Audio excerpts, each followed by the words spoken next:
그래서 제가 복합유연성으로 시작을 하려고 해요.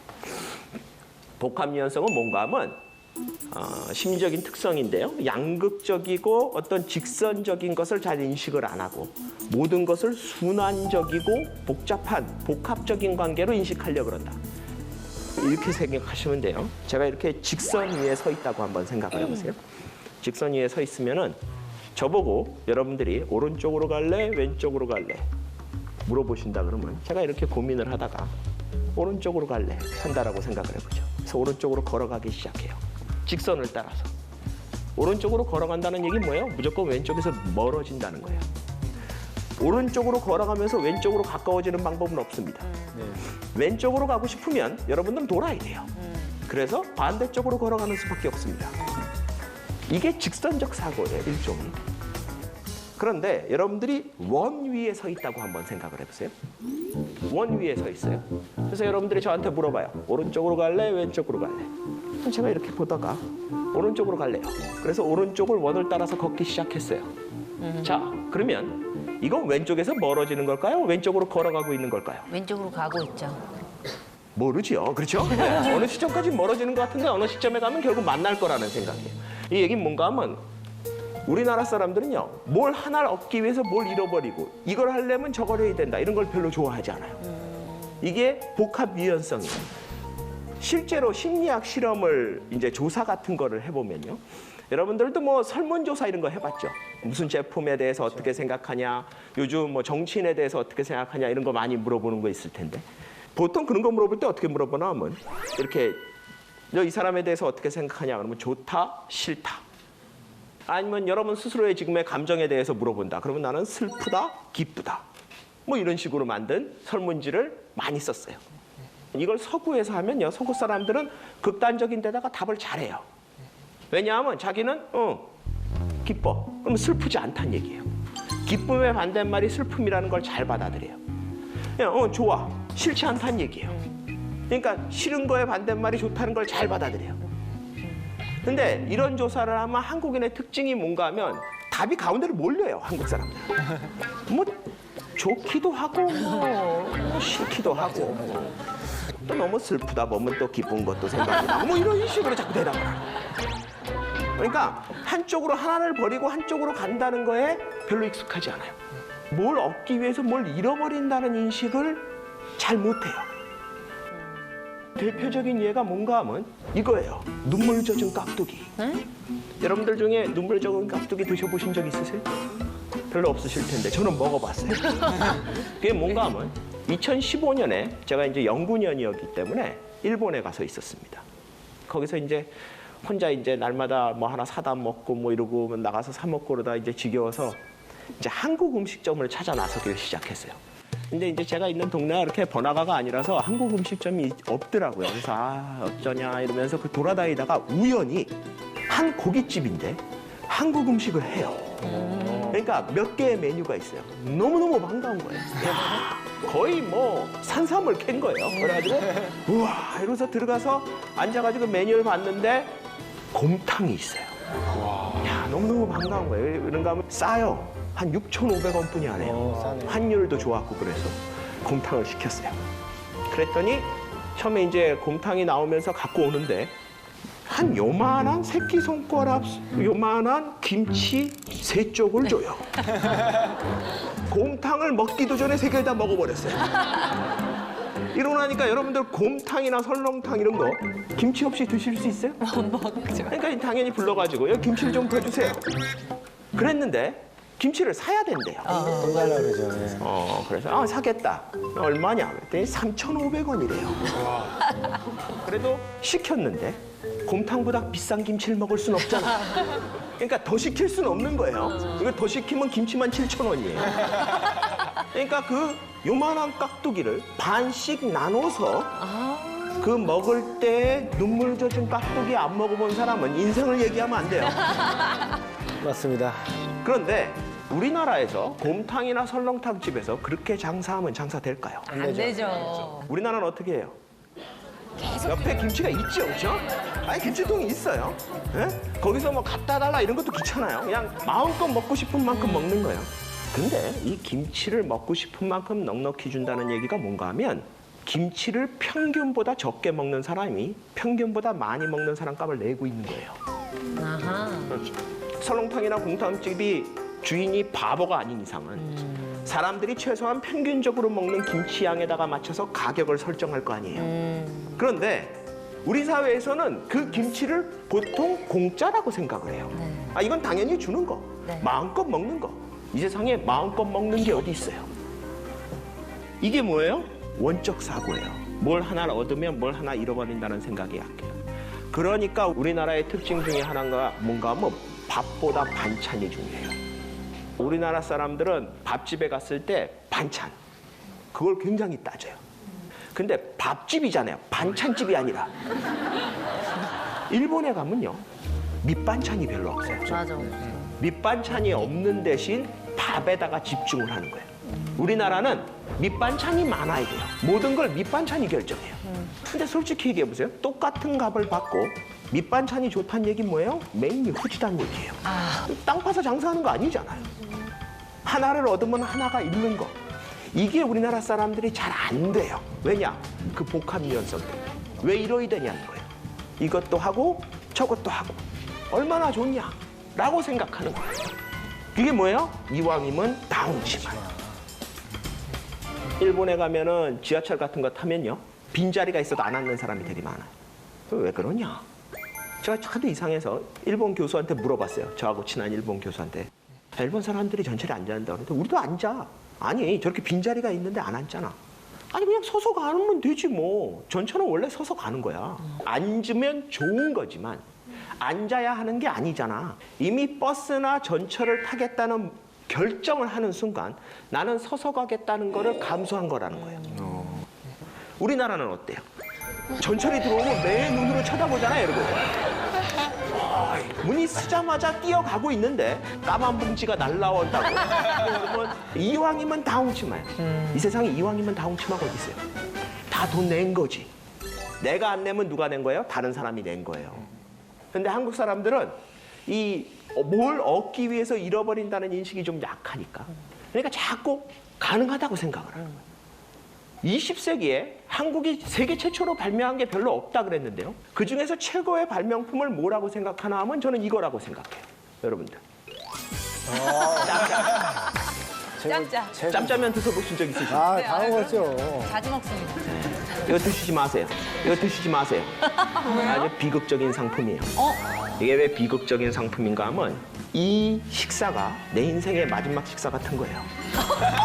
생각을 해보세요. 자, 여러분들 중에 짬짜면을 시켜놓고 그 짬뽕과 짜장면을 동시에 한 입에 넣고 그래서 그 오묘한 맛을 즐기면서 먹는 분 한번 손 들어보세요. 없죠. 네, 우리가 심리학적으로 변태라고 불러요. 없네. 대부분 어떻게 먹나 하면 짜장면 다 먹고 짬뽕 먹든지 맞아. 짬뽕 다 먹고 짜장면 먹습니다. 많은 사람들은 짬짜면을 시켜놓고 둘 다 먹었다 그러는데 하나도 제대로 안 먹은 거예요. 안 그렇습니까? 사람들이 왜 이렇게 사냐? 제가 아까 전에 말씀드렸죠. 오늘 이 식사가 내 인생의 마지막 식사 같아요. 내일 점심까지만 생각할 여유가 있으면 오늘 짬뽕 먹고 내일 짜장면 먹을까가 돼요. 근데 내일 점심을 생각할 여유가 없으면 포기가 안 되는 거예요. 짜장면. 안 그래요? 내일도 먹을 점심인데 물론 여러분들 이 점심 먹고 여러분들 죽을 거다. 그러면은 다 시켜 먹어요. 탕수육 남겨도 돼요. 다 시켜 먹어야 돼. 먹고 죽어야지. 안 그래요? 근데 그게 아니라 내일도 먹고 모레도 먹고 그 다음 날도 먹을 점심이면 이 오늘 짜장면 짬뽕 중에 하나를 버리지 못하는 이유가 뭐가 있어요? 그 중국집이 오늘 망할 것도 아닌데. 한국 사람들이 오늘만 보고 사니까 지금만 보고 사니까 포기가 안 돼요. 왜냐? 특성이 복합 유연성을 가지고 있거든요. 그러니까 사람들이 자꾸 지금 당장 해내라는 거예요. 이런 한국 사람들의 특징이 사실은 그냥 개인적인 데서 끝나는 게 아니라 사회적인 현상으로도 좀 나타나요. 여러분들 사법부에서 보면 이런 얘기가 있어요. 사법 절차에서 이제 무죄 추정의 원칙이다. 또는 합리적인 의심의 기준이다. 이런 얘기를 하죠. 그건 뭔가 하면 무죄 추정의 원칙은 유죄로 확정되기 전까지는 모든 사람은 무죄로 간주한다. 라는 거예요.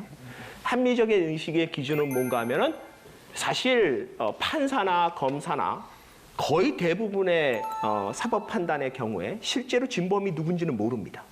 그렇죠? 모르니까 재판을 하죠. 알면은 왜 하겠어요? 재판정에서 피의자가 진범인지 아닌지를 아는 사람은 한 명이에요. 그건 피의자예요. 자기가 진범이면 자기가 진범이라는 걸 알 거고요. 자기가 진범이 아니면 내가 아니라는 건 아는데 어떤 놈인지는 몰라요. 그렇잖아요? 네. 그 상황에서 판사는 판단을 내려야 되는데 이 판단이 이 사람의 인생을 좌우하는 판단이에요. 그치. 판사 입장에서는 범인인 것 같아. 들어가. 이렇게는 못해요. 그렇죠. 그렇게 하면 안 돼요. 그래서 사실 강력 범죄, 안 좋은 범죄일수록 판사 입장에서는 오히려 더 신중해질 수밖에 없어요. 역설적이죠, 그렇죠? 사람들 입장에서는 범인은 꼭 잡아야 되는 거예요. 그리고 저놈이 범인일 것 같으면 저놈은 꼭 감옥에 가야 되는데 실제로 판사 입장에서 보면 그것만 고려해야 되는 게 아니라 저 사람이 유죄로 판결되는 순간 감옥에 가서 무지하게 오래 있어요. 저 사람의 인생은 더 큰 데미지를 받아요. 그러니까 판사 입장에서는 더 높은 기준을 요구할 수밖에 없어요. 이게 합리적인 의심의 기준이에요. 그런데 그래도 여전히 모르는 상태에서 하는 거기 때문에 때에 따라서는 진범인데 무죄가 나오는 경우가 있어요. 이거는 실제로 처벌이 돼야 되는데도 불구하고 처벌이 안 됐으니까 무처벌 오류라고 불러요. 무처벌 오류를 피하자면 유죄를 많이 내리면 돼요. 그냥 내가 기준을 낮춰서 이만하면 유죄야. 그러고 유죄를 내리면 됩니다. 근데 이러면 어떤 경우가 벌어지나 하면 처벌 오류가 늘어나요. 10몇 년, 20년 동안 감옥에 있었는데 왜 나왔는데 무죄로 밝혀졌다. 네네. 그래서 만약에 처벌 오류가 싫어서 무죄를 많이 내리게 되면 그러면 뭐가 늘어나요? 진범이라도 풀려나는 사람들이 많아져요. 이 두 개가 같이 움직입니다. 한쪽을 얻으면 한쪽을 잃는 구조가 될 수밖에 없어요. 이게 기본적인 사법 절차의 원칙이에요. 여러분들이 무처벌 오류를 줄이기 위해서 처벌 오류를 감수하자, 처벌 오류를 줄이기 위해서 무처벌 오류를 감수하자, 둘 중에 하나를 선택하는 건데 실제로 어느 처벌을 더 회피하고 싶냐 그러면 판사들은 사법 체계의 논리대로 처벌 오류를 피하고 싶어요. 그러니까 무처벌 오류를 감수하더라도 처벌 오류를 피하겠다라고 얘기해요. 이게 사법 체계의 원칙이에요. 근데 똑같은 질문을 일반 사람들한테 하면요, 둘 다 중요하지. 하나도 포기가 안 되겠는데요. 나쁜 놈을 놓치는 것도 안 되겠고 억울한 사람이 감옥에 들어가는 것도 안 되겠다는 거예요. 그러다 보니까 사법부 판단이 국민들이 보면은 이해가 안 되는 게 나오는 거예요. 내가 보기엔 범인일 것 같은데 무죄를. 저게 왜 무죄가 나오지? 이게 얻는 것과 잃는 것이 동시에 존재하는 사회에서 어느 위험을 더 감수할 거냐로 제도로 만들어놨는데 우리 사회가 훨씬 더 복합 유연성을 갖고 있기 때문에 저걸 받아들이기가 상대적으로 조금 더 힘들다는 거예요.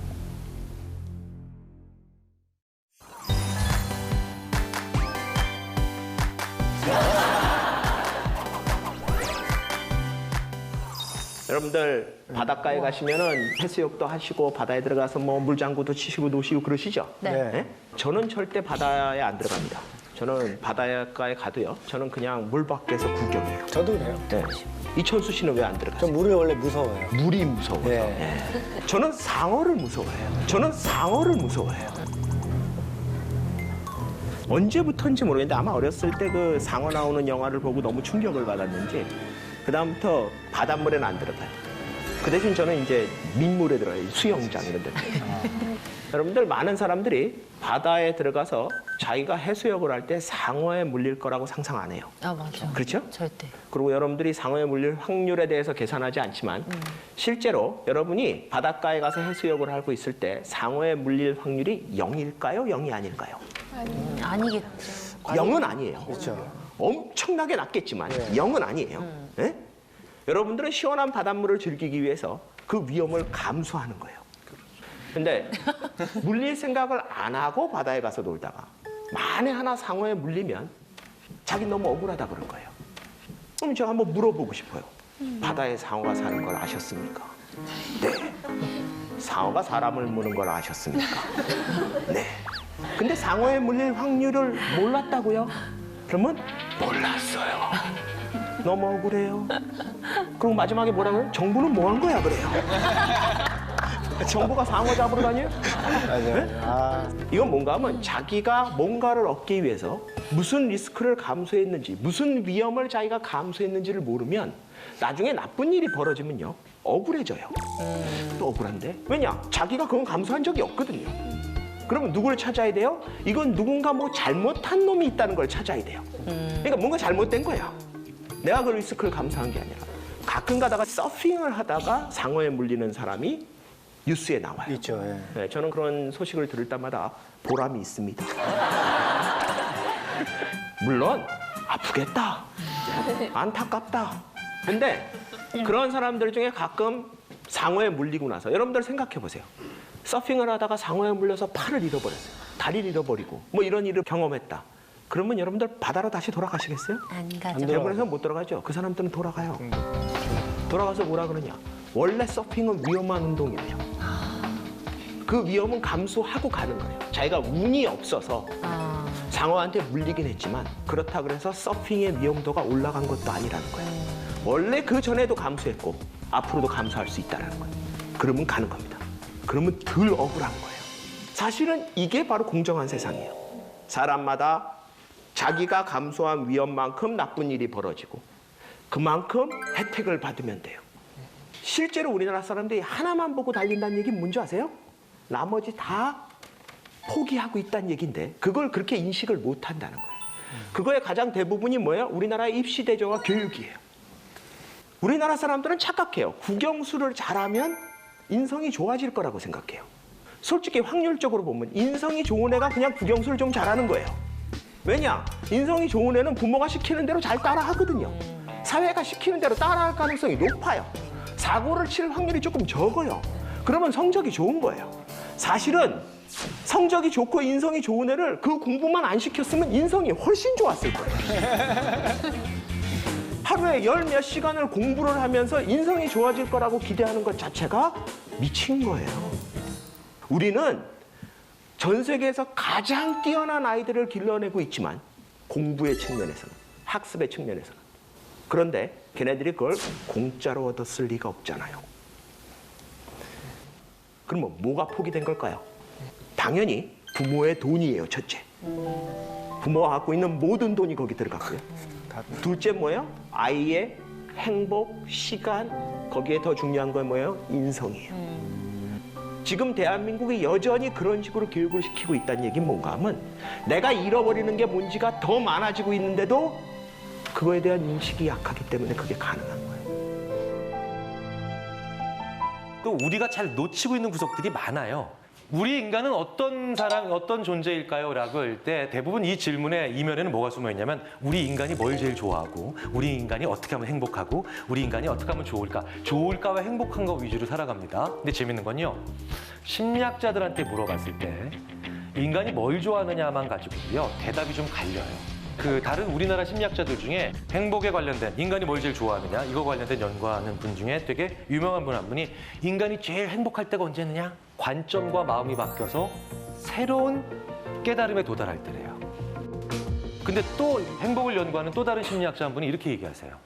나는 그렇게 생각하지 않는다. 인간이 그렇게 너무 관념적이지 않다. 마음을 바꿔서 새로운 깨달음에 도달하는 것보다 더 중요한 건 내가 좋아하는 사람이랑 맛있는 거 먹을 때다. 이게 진짜 인간의 행복이다. 이렇게 또 얘기하세요. 근데 또 어떤 한 분은 또 이렇게 얘기하십니다. 야, 그것보다 더 중요한 건 인간은 언제 제일 행복한 거냐? 터치할 때야. 인간의 모든 애착은 어디서 형성되는 줄 알아? 감촉이야, 감촉. 터치야. 심리학 연구가 다 그거 얘기한 거야. 그러니까 한 분은 마음, 관점을 바꿔서 깨달음 도달할 때, 한 분은 좋아하는 사람과 맛있는 거 먹을 때, 한 사람은 터치라고 얘기를 합니다. 근데 재밌는 건 이 세 분이 전부 다 저랑 친한 선배 심리학자들이에요. 그래서 제가 어떤 강연 장소에 갔는데 앞선 세 분이 벌써 이 얘기를 다 하나씩 다 하고 가셨어요. 그래서 저는 제가 나중에 맨 마지막에 섰을 때 저 잘못된 얘기하면 이 세 분 중에 한 분 편드는 게 되잖아요. 그래서 제가 난감해서 이렇게 얘기했어요. 사람이 좋아하는 사람과 맛있는 거를 먹고 그 와중에 터치가 일어나서 관점이 바뀌면서 새로운 깨달음에 도달할 때 인간이 제일 행복합니다. 제가 그날 이후로 한국 심리학계의 비겁의 아이콘이 됩니다. 인간이 뭘 좋아하고 언제 제일 행복하냐에 따라서는 관점이나 생각이 좀씩 다르세요. 예. 근데요, 재밌게도요. 인간이 제일 싫어하는 게 뭐냐는 오히려 대답들이 다 똑같습니다. 그게 바로 뭐냐? 불안이에요. 인간은 불안을 제일 싫어합니다. 고통도 있고 슬픔도 있고 외로움도 있고 분노도 있는데 왜 제일 싫어할까요? 이 불안은요, 모든 물리학적인 총량의 법칙을 거스르면서도 인간을 힘들게 만드는 어마어마한 힘이 있기 때문에 인간이 그래서 제일 싫어하는 겁니다. 왜? 불안한 상태에서 괴롭거나 불안한 상태에서 고통받거나 불안한 상태에서 슬프면 그 물리적 크기가 몇 배가 아니라 몇십 배까지도 더해지는 게 얼마든지 가능하기 때문이죠. 그래서 인간은 불안을 제일 싫어합니다. 바로 보여드릴게요. 왜 그런지. 자, 학교 다니실 때요. 1980년대 고등학교 다니셨던 분들은 이 경험 많이 하셨을 거예요. 학생 중에 무서운 선생님 한 분이 이제 항상 이렇게 몽둥이 하나 들고 교문에 서 계시죠. 그리고 여기에는 되게 이제 좋은 말인데 무서운 말이 써 있죠. 사랑해. 네, 써 있죠. 6시 반에서 7시 사이에 교문에서 정위 취하고 계시고 수많은 이제 학생들이 말죽거리 잔혹사에서나 보이는 그런 장면들이 각 학교에서 펼쳐집니다. 특히 남학교 위주로. 수많은 불량 학생들이 선발되죠. 뭐 두발 불량, 복장 불량, 넌 그냥 불량. 네, 이렇게 선발됩니다. 그러면 학교마다 진풍경이 벌어지죠. 10명 정도의 학생이 엎드려 뻗쳐야 하고 있고 그 다음에 학생주임 선생님께서 이 나쁜 놈들, 이 정신 차려, 10대씩 맞아라. 뭐 이런 풍경이 벌어지죠. 자, 그러면 만약에 10명의 학생이 엎드려 뻗쳐하고 있는데 한 학생한테 10명씩 때리신다면 이 선생님께서는 총 100대를 때리셔야 됩니다. 프로야구 이승엽 선수 탈진이에요. 이거 보통 에너지가 아니에요. 그러니까 물리학적으로 보나 생체 역학적으로 보나 언제 맞는 게 제일 유리합니까? 첫 번째입니까? 마지막입니까? 마지막이죠. 하지만 잘 아실 거예요. 맨 마지막에 맞는 게 물리와 생체 역학적으로 보면 제일 유리하겠지만 심리학적으로 보자면 자살행위입니다. 왜? 맨 마지막에 맞는다는 건요. 이 선생님은 탈진한 선생님의 91번째 스윙이겠지만 이 학생은 첫 번째 빠따가 자기 히프에 도달하기도 전에 이 친구는 이미 심리적으로 사망한 상태예요.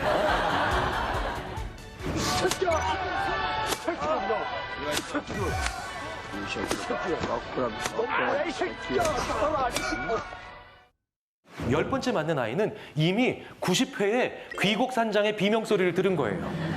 빡! 아! 이거를 90번 들었으니 얘는 얼마나 불안하겠습니까? 그래서 얘는 같은 게 아니라 심지어 더 약한 에너지에도 더 아픈 거예요. 뭐겠습니까? 불안은 인간을 제일 힘들게 합니다. 그런데 조금만 살아봐도 우리는 뭡니까? 불안이 불확실할 때 제일 커진다는 걸 알게 돼요. 인간은 그래서 인간의 생각을 움직이는 첫 번째 원리는 뭐냐면 불확실한 게 싫은 거예요. 인간은 끔찍이도 싫어합니다. 단지의 공이 90개가 있는데 이 90개 중에요 30개는 빨간 거예요. 나머지는 60개가 있죠. 60개가 되겠죠. 그 60개는 까만 공이랑 노란 공이 섞여 있습니다. 확실한 거 2개는 뭡니까? 30개가 빨간 거라는 거. 그 다음에 까만 공과 노란 공을 합치면 60개라는 거. 그리고 불확실한 건 뭡니까? 까만 공의 개수와 노란 공의 개수. 자, 그럼 사람들한테 물어봅니다. 빨간색 공이 나오면 돈을 받는 게임을 할래? A죠. 그 다음에 까만색 공이 나오면 돈을 받는 게임을 할래? B죠. 자, A와 B. 어디에 돈을 거시겠습니까? 한번 여쭤보겠습니다. 설수연 씨 어디다 거시겠나요? A. 좋습니다. 이천수 씨는? 전 B요. B요. 그 다음에? 네. 저도 A요. A. A가 좀 많으실 거예요. 굳이 안 여쭤봐도. 근데 왜 이렇게 고민하세요? 이렇게. 네? 네. 저요? 네. 어떤 게 정답일까? 아, 여기 정답은 없습니다. 정답은 없으니까요. 네. 대부분 근데 A가 좀 더 마음에 오시죠? 네, 좋습니다. 실제로도 한 80% 가까운 분들이 더 A를 거세요. 20%의 분들은 물론 B를 선택하시지만. 그런데요, 이번엔 이렇게 얘기합니다. 빨간색 공이나 노란색 공이 나오면 돈을 받는 게임을 할래? 왼쪽이죠? 혹은 까만색 공이나 노란색 공이 나오면 돈을 받는 게임을 하겠습니까? 이렇게 하면 이번에도 80%가 까만색 공이나 노란색 공이 나오면 돈을 받는 게임을 하겠다고 하세요. 자, 근데 이게 되게 웃긴 거예요. 왜냐? 내가 첫 번째 게임에서 빨간색 공과 까만색 공 사이에서 빨간색을 선택했다는 건 자동적으로 빨간 공은 30개이니까 까만색 공은 30개가 안 되는 거라고 가정해버리는 셈이 되죠. 자, 그러면 노란 공과 까만 공을 합쳤는데 60개면 까만색 공이 30개가 안 되면 노란색 공은 다시 말해서 31개가 넘는다는 얘기가 되는 거죠. 그렇죠? 그러니까 뭐예요? 빨간색 공이나 노란색 공이 나오면 받는 돈을 받는 게임을 하겠다고 얘기해야 나는 첫 번째 게임에서 내가 내린 결정으로 인해서 자동적으로 만들어지는 나만의 가정을 위반하지 않는 게 되는 거죠. 그렇죠? 그런데 우리는 뭡니까? 그냥 이 자리에서 그게 확실하면 좋은 거예요. 그래서 우리 인간은요, 확실한 거를 좋아하기 때문에 얼마든지 내 판단을 뒤집을 수도 있습니다. 우리 인간이요, 기본적으로 긍정적일 때, 뭔가 좋은 걸 가져올 때는 위험 회피적 선택을 가지고 있고요. 그 다음에 뭔가 부정적일 땐 위험 추구적 선택을 가지고 있습니다. 오히려 모험을 한다는 거죠. 자, 그런데 이 경향은 진짜로 확실한 게 아니라 가짜로 확실함에도 불구하고 그냥 표면적으로 얼핏 보기 확실하니까 우리는 그냥 냉큼 그걸 짚는 경우도 얼마든지 있습니다. 자, 이런 경우에요. 세탁소를 개업했는데 개업 10주년이라고 세탁 가격을 한 벌당 다 25%씩 인하했습니다. 이렇게 얘기하세요. 그러면요, 지나가시던 주부들께서 혹은 그 동네 주민들께서 25% 4분의 1 정도 깎아주는구나. 에이, 반은 깎아주지. 이러고 가요. 약간 심드렁하게. 그런데 그분이 세탁 3벌 하시면 추가 한 벌은 무료입니다. 이러면요, 사람들이 와 하면서 달려가요. 왜? 한 벌 무료라는 건 한 벌이 0이라는 거죠. 우리가 확실하게 뭡니까? 100 아니면 0이잖아요. 그러니까 왠지 뭡니까? 실제로 나한테 불리한 건데도 그냥 어느 것 하나가 확실하게 없어진다라고 생각하니까 이게 더 확실하게 느낀다는 거예요. 그래서 실제로 이런 광고를 사람들이 사용하고 우리가 여기에 더 끌리는 겁니다. 실제로 이런 광고들을 하는 거잖아요. 타이어 3개 교환 시 1개 공짜. 되게 웃긴 건요, 세상에 어떤 사람도 타이어를 3개 교환하지 않습니다. 네, 맞아. 그렇죠? 이러면 큰일 나요. 자, 근데 재밌는 건 이 가게에 이전에 걸려 있었던 광고 문구가 더 재밌다는 거예요. 많이들 보셨을 거예요. 타이어 뭐보다 쌉니까? 신발값보다 쌉니다. 이렇게도 안 사던 분들이 타이어 3개 교환하면 1개 공짜라고 얘기해 주니까 이건 사드리는 겁니다. 가짜 확실성. 그런데도 가짜로 확실해도 우리 인간은 가짜면 좋다는 겁니다. 그렇기 때문에 내 머릿속에서 뭘 열심히 생각하고 있지만 실제로 그것에 대해서 제대로 생각하고 혹은 정확히 그것에 대해서 판단하고 있지 않는 경우가 허다해요.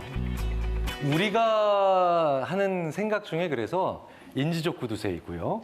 그다음에 뭔가 적은 양으로 많은 걸 하고 싶어하는 우리 인간들이 굉장히 재밌게도요. 그래서 왜 고스톱 치실 때 기분 좋을 때가 뭐냐면 한 번 쳤는데 피를 2개, 3개씩 가져올 때 소위 말하는 1타 2피라고 하는 얘기 많이 하시잖아요.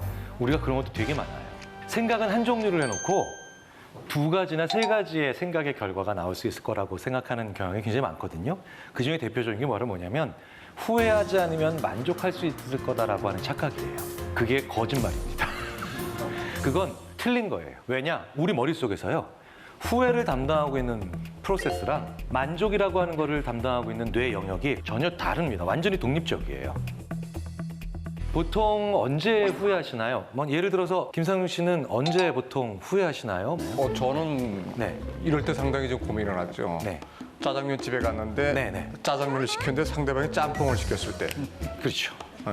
내가 먹는 짜장면보다 저 사람이 먹는 짬뽕이 더 나아 보일 때. 네. 그러니까 뭡니까? 비교할 때 우리가 후회해요. 제 아내가 언제 저와의 결혼을 후회하냐면요. 옆집 남편은 6시나 7시면 집에 들어와서 가사일도 잘 도와주고 아이들이랑도 잘 놀아주고 있는데 이 인간은 항상 오늘 나가면 내일 들어와요. 그 내일 들어오고 내일 들어왔는데도 막 들어가지고 자기가 뭐 입었는지 쫙 전시회하고 막 그러고 애들도 다 깨워서 사랑한다 얘들아 평상시에 절대 얘기하면서 막 이러고 있을 때 옆집 남편과 저를 비교하면서 옆집 남편은 왜 이렇게 좋은데 나는 이 인간이랑 살까 이러면서 후회하죠. 비교하면서. 하지만 비교를 통해서 만족은 하지 않습니다.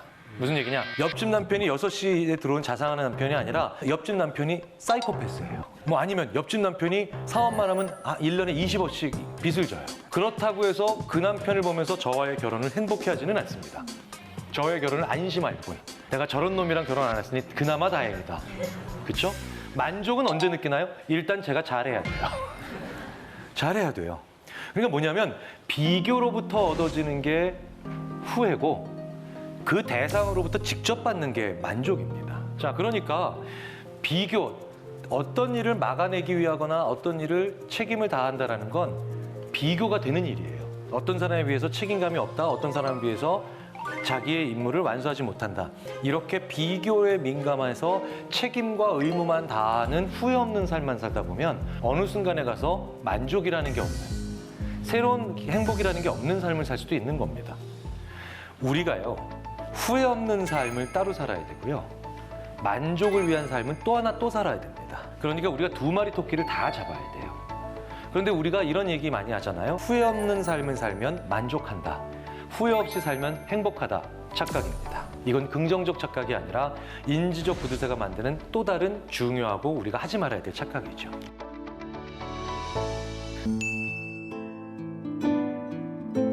어떤 운명은 늘 그곳에서 나를 기다리고 있다.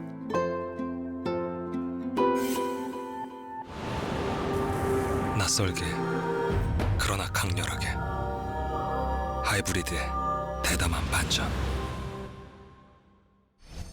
멋있다. 저분들이 저는 또 그 저기 뭐 유재석 씨가 하는 뭐 윤활유 이런 거 선전하시잖아요. 근데 제가 잘 몰라서 그런데 유재석 씨가 윤활유에 대해 잘 아시나요? 잘 모르실 것 같아요. 잘 모르실 것 같죠. 이분들도 참 이렇게 수리해보고 이런 거 뭐 안 해보셨을 것 같은데 잘 모르시는 분이 좋다고 그러는데 왜 사람들은 살까? 그냥 저분이 좋아서, 이미지가 좋아서. 이미지가 좋아요. 네. 이제 그거는 이제 커뮤니케이션 방송 쪽이고 저는 이제 돈이 왔다 갔다 해야지 경제학은 말이 되거든요. 이론이 있는데 뭐냐면 저분이 자동차를 잘 아시거나 못 아시거나 중요한 게 아니잖아. 저분이 유명하신 분들이잖아요. 맞아요. 저거 하면은 출연료 꽤 받으시죠? 그걸 받으시죠. 많이 받으시죠? 네. 그러면은 그게 무슨 얘기냐? 자동차 광고를 하는데 돈다발을 서울시청 앞에 쌓아놓고 석유권 지구 불을 확 지르는 것과 똑같은 거라고.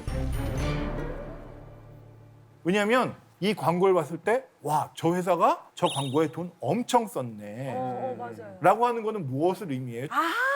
알 것 같아. 그만큼 돈이 많다는 거는 많이 팔린다는 거 아니에요? 그쵸? 저렇게 광고했는데 제품이 안 좋으면 어떻게 돼요? 사람들이 한 번 사보고 안 살 거 아니에요? 그렇지. 그럼 저 돈 다 날려. 어. 근데 내가 바보겠냐? 그렇지. 나 바보 아니다. 그러면 여러분이 한 번 써보시고 계속 구입하셔서 내가 앞으로 돈을 많이 벌 거기 때문에 이런 미친 짓 같은 짓을 하는 거다. 그래서 그게 저 광고 만드는데 돈 많이 들었겠네. 저렇게 유명한 분들이 나온 걸 보니까 라는 걸로 사람에게 믿음을 준다라는 거예요. 그래서 내가 정말 좋은 제품을 만들었는데 사람들이 몰라줘 라고 하면 이걸 시그널을 보내야 되거든요. 그 시그널을 보내는 방법이 여러 가지 있는데 하나는 이거고요. 옛날 중국 고사에 주관계가 또 적인지 아군인지도 중요하지만 또 하나 중요한 거는 이 관계가 한 번 만나고 끝나는 거냐 여러 번 만나는 거냐라는 게 또 중요한데요. 왜냐하면 이 두 경쟁하는 기업이 있어요. 예를 들어서 영란 씨하고 정혁 씨가 편의점을 건너편에서 하고 있어요. 그러면 둘은 사이가 좋겠어요, 안 좋겠어요? 사이 되게 안 좋죠. 되게 안 건너편에서 좋죠. 하는데. 이 집이 잘 되면 이 집이 안 되고 이 그렇죠. 집이 그래서 안 좋은데 적이라고 생각하지만 말고 우리 둘이 잘해보자. 왜? 가격 파괴로 둘이서 막 서로 가격을 내리다 보면 둘 다 원가에 팔면 이윤이 하나도 안 남으니까 그치. 좀 우리가 원가 10원짜리 10원에 팔지 말고 10원, 20원에 팔아보자라는 게 이제 담합이거든요. 공식적으로 담합은 절대로 하면 안 되지만 어쨌든 또 그런 유혹을 받게 됩니다. 그래서 둘이 가격 파괴를 하면 이윤이 하나도 안 남아서 영원이고 담합을 하면 하루에 5원씩 둘이 남는데 한 사람이 담합하자고 해서 약속을 지켰는데 그래서 20원에 팔았는데 살짝 19원에 네. 팔고 18원에 팔면 약속 지킨 사람 바보 되고 그렇지. 안 지킨 사람만 10원의 이윤을 얻는 이런 게임입니다. 근데 담합의 제일 문제가 뭐냐면 이게 쉬울 것 같은데 자꾸만 배신을 해요. 두 분이서 20원에 팔기로 했는데 어느 날 자영 선생님이 딱 보니까 오늘 매출이 하나도 안 나는 거야. 가보니까 저기 가격표에 20원이라고 써 있는데 1원 할인이라고 그러니까 조그맣게 약간- 써 있는 거예요. 그걸로 다 한 거예요. 그럼 어떻게 해야 될까? 담합을 깨고 이제 영원으로 가셔야겠죠. 그렇죠. 갈 수 있을까요? 그때 정혁 씨가 선물 들고 찾아오는 거야. 영란이 또. 누나 이러면서. 그래서 내가 오늘 이거 우리 직원이 잘못해갖고 그걸 잘못 붙여서 거기다가 또 뭐냐면 우리 애가 오늘 아파서 갑자기 돈이 필요해서 막 못할 짓을 했다. 죄가 밉지 사람이 밉냐. 그냥 한번 눈 딱 감으면 우리 다시 5원으로 가는 게 좋지 않겠냐. 그러니까 막 용서하고 싶은 마음이 들어요. 너 다음엔 잘할 수 있겠니? 그렇지. 라고 하고 그래, 또 한 번 해보자. 그럴 것 같아요. 예. 그럼 그 다음에 어떻게 될까요? 또 그래. 야, 너 진짜 와, 나 진짜 그렇게 안 봤는데. 아, 순간 좀 너무 몰입했나 봐. 예. 협동이라는 게 깨지기가 쉬운 거예요. 그리고 그 깨지기 쉬운 이유가 저희는 전문 용어로 재협상이라고 하는데요. 협상을 깨면 응징을 해야 되는데 응징이 너무 어려워요. 현실에서. 왜 응징하려면 나도 괴로워. 맞아. 그렇죠? 맞아요. 그러니까 용서해 주자. 근데 용서해 주면 버릇이 들어서 또 배신을. 맞아. 맞아, 이게 어려워. 네.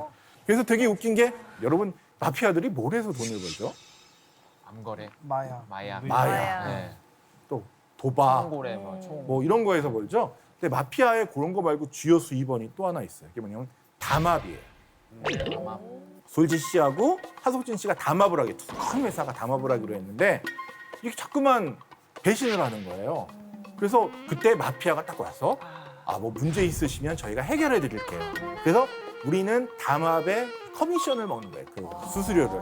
아무것도 안 해. 근데 너희는 왜 돈을 먹니? 담합을 하석진 씨가 깨면 그날 저녁에 방문을. 저희도 깨겠다. 저희도 저번에 네, 네. 그래서 네. 무서워. 마피아는 한 대만 하잖아요.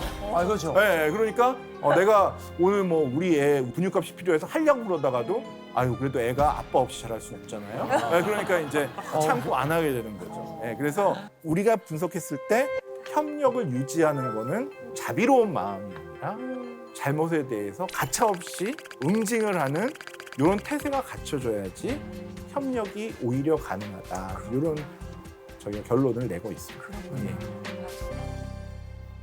우리나라 부모들이 유달리 아이를 자기 자존감의 도구로 삼고 있다.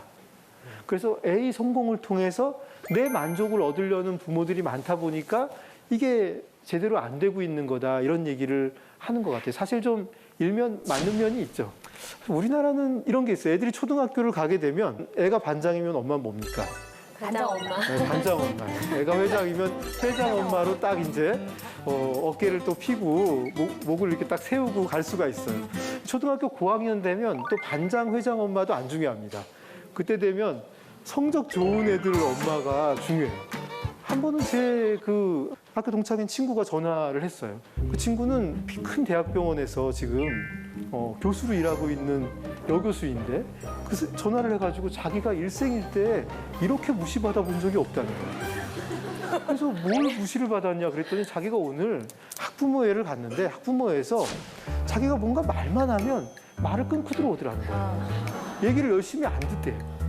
근데 어떤 엄마가 얘기를 하면 그 엄마가 별거 아닌 것 같이 보이고 자기 말하고 비슷한데 그 엄마가 말하면 다들 막 맞장구를 치면서 그러네, 정말, 그렇구나, 좋아요 막 이러고서 막 물개 박수를 치면서 막 이렇게 듣고 그런다는 거예요. 이게 왜 이런 일이 벌어질까? 내 말은 애들 다들 안 듣고 끊고 들어오고 저 엄마 말은 열심히 들을까 생각해 보니까 그 엄마 애는 공부를 잘하고 우리 애는 못한다는 거예요.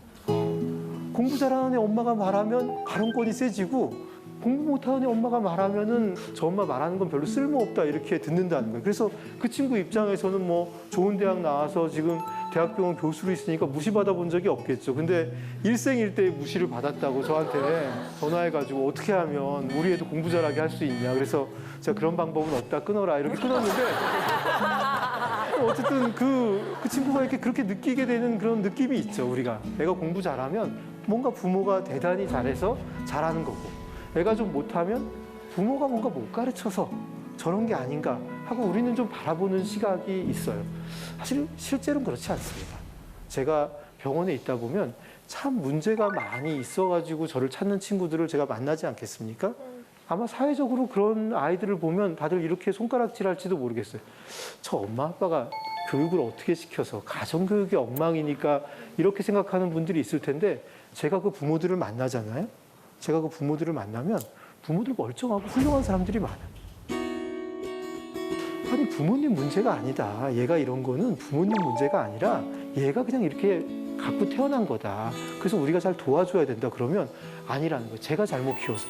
제가 죄인이라고 그러는 거예요. 그래서 제가 어머님 그럴 거면 하나 더 낳아보시라고. 하나 더 낳아보면 제 말이 틀리지 않다는 걸 알게 될 거랬더니 선생님 말도 안 되는 소리 한다고. 지금 하나 낳고도 이렇게 만들었는데 둘 낳으면 인류의 재앙을 갖고 오는 거라고 이러면서 못 낳겠다고 하는데 또 우리 세상사가 자기 뜻대로 안 되잖아요. 어떻게 술을 드셨는지 또 하나 이렇게 생겼어요. 그래서 그 아이를 낳고 키우는데 그 아이는 괜찮은 거예요. 괜찮으니까 그때 그 어머님이 힐링이 되셨어요. 아, 내 문제가 아니었구나. 우리 큰애가 약점이 있고 어려움이 있었구나. 아, 너무 불쌍하고 안 됐다. 내가 도와줘야겠구나 하고 내가 노력한다고 꼭 결과가 나오지 않는구나 하니까 오히려 더 긍정적인 마음으로 꾸준히 도와주게 변한 경우도 제가 봤습니다. 또 거꾸로 좀 뭐 잘하는 애 있으면 아, 부모가 잘 키워서 그렇다고 하고 막 뭐 그런 아이를 키운 부모는 막 책도 쓰고 그러시잖아요. 그럼 또 우리 강의도 하고 그럼 우리 거기 가서 책도 사보죠. 그래가지고 또 집에서 또 실천해 보려고 하지 않습니까? 안 되지. 해보시면 어떠세요? 잘 안 맞더라고요. 잘 안 맞죠. 왜냐 애가 다르거든요. 애가 다르기 때문에 그게 잘 안 됩니다. 예전에 모 여성 월간지가 저한테 이런 의뢰를 했었어요. 지금 모 방송국에서 어떤 프로그램을 하기 한참 전에 나온 컨셉인데 영재로 소문난 아이를 가가지고 제가 검사도 하고 엄마 아빠도 면담을 하고 해가지고 엄마 아빠의 어떤 점이 얘를 영재로 키웠는지 저한테 확인을 하는 연재 기사를 1년간 쓰자고 한 거예요. 이걸 1년을 모으면 어떨까요? 하나하나도 책으로 사보는데 12개면 종합 선물 세트 아닙니까? 그래서 이 책은 대박이겠다. 제가 오늘 또 뭐 스타 작가라고 나왔지만 이 책이야말로 저를 스타 작가로 만드는 책이 아닐까 해가지고 제가 하겠다고 했어요. 근데 제가 만나서 든 느낌이 뭐냐면 애가 너무 괜찮더라고요. 애도 괜찮고 똑똑하고 여러 가지로 긍정적인 점이 많다고 느꼈어요. 그리고 또 부모님을 면담을 했죠. 면담을 하고 느낀 게 뭐였냐면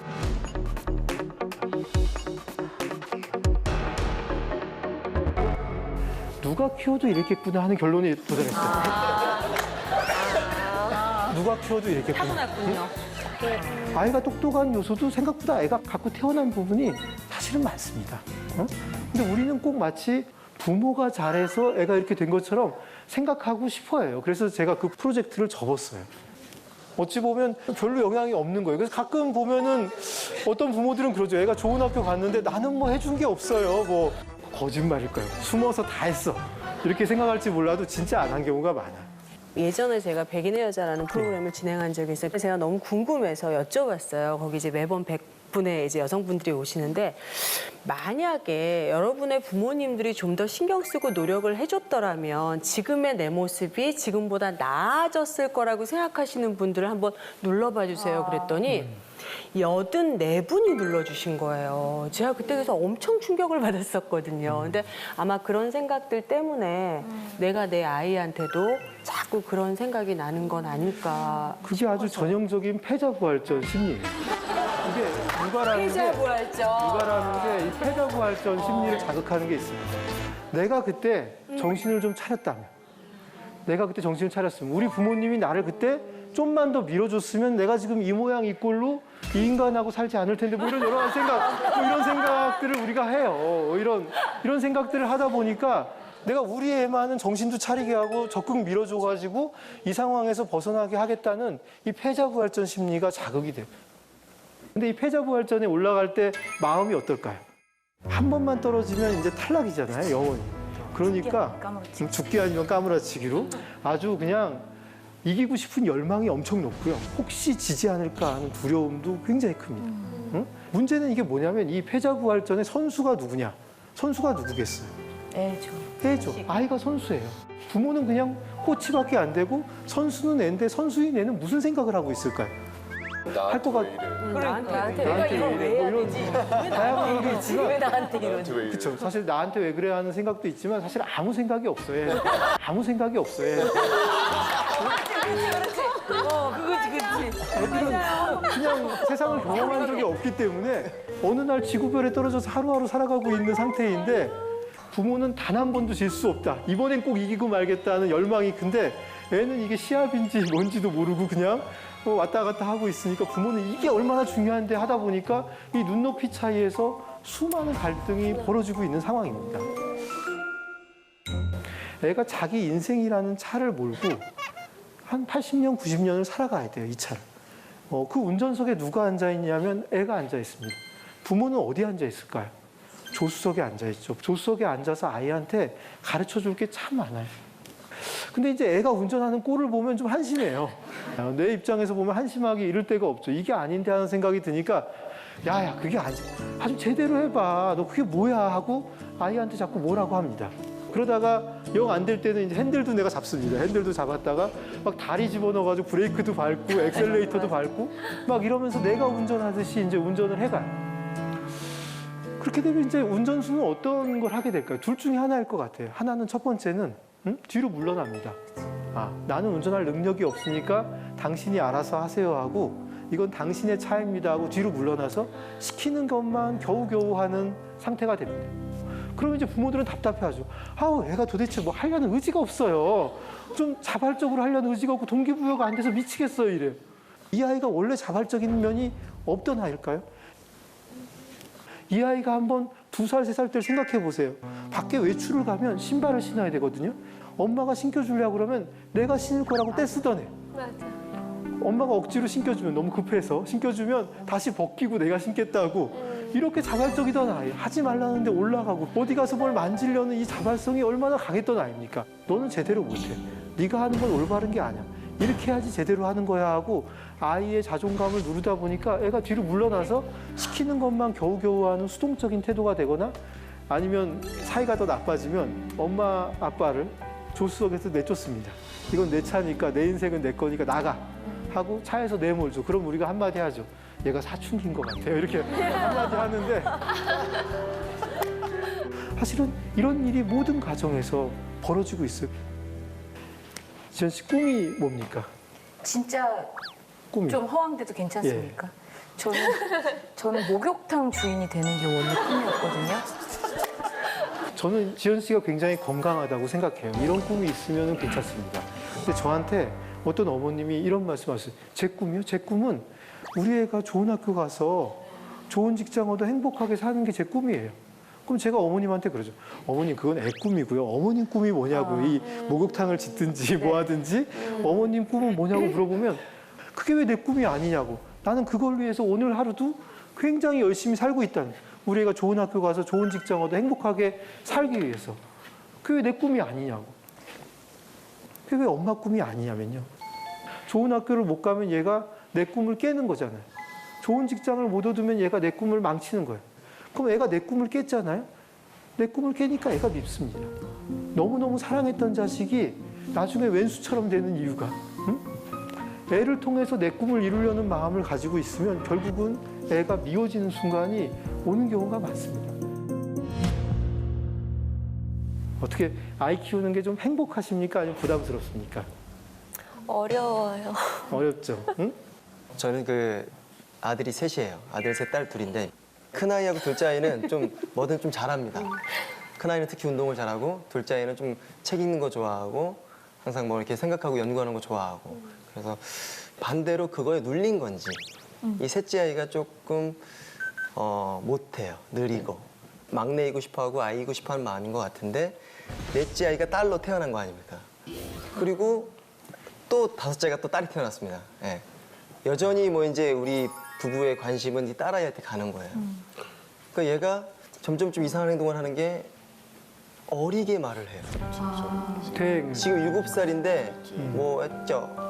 좀 이렇게 좀 뭐 정말 안 어울리는. 사랑을 받고 싶은 마음은 다 있잖아요. 사랑을 받고 싶은 방법을 택하는 건데 큰 아이는 자기가 잘하는 운동, 뭐 둘째 아이는 뭔가 탐구하는 태도 이런 걸로 사랑을 받는 방법을 터득을 한 거죠. 근데 이제 얘는 마땅히 뭐 이런 게 안 찾아졌어요.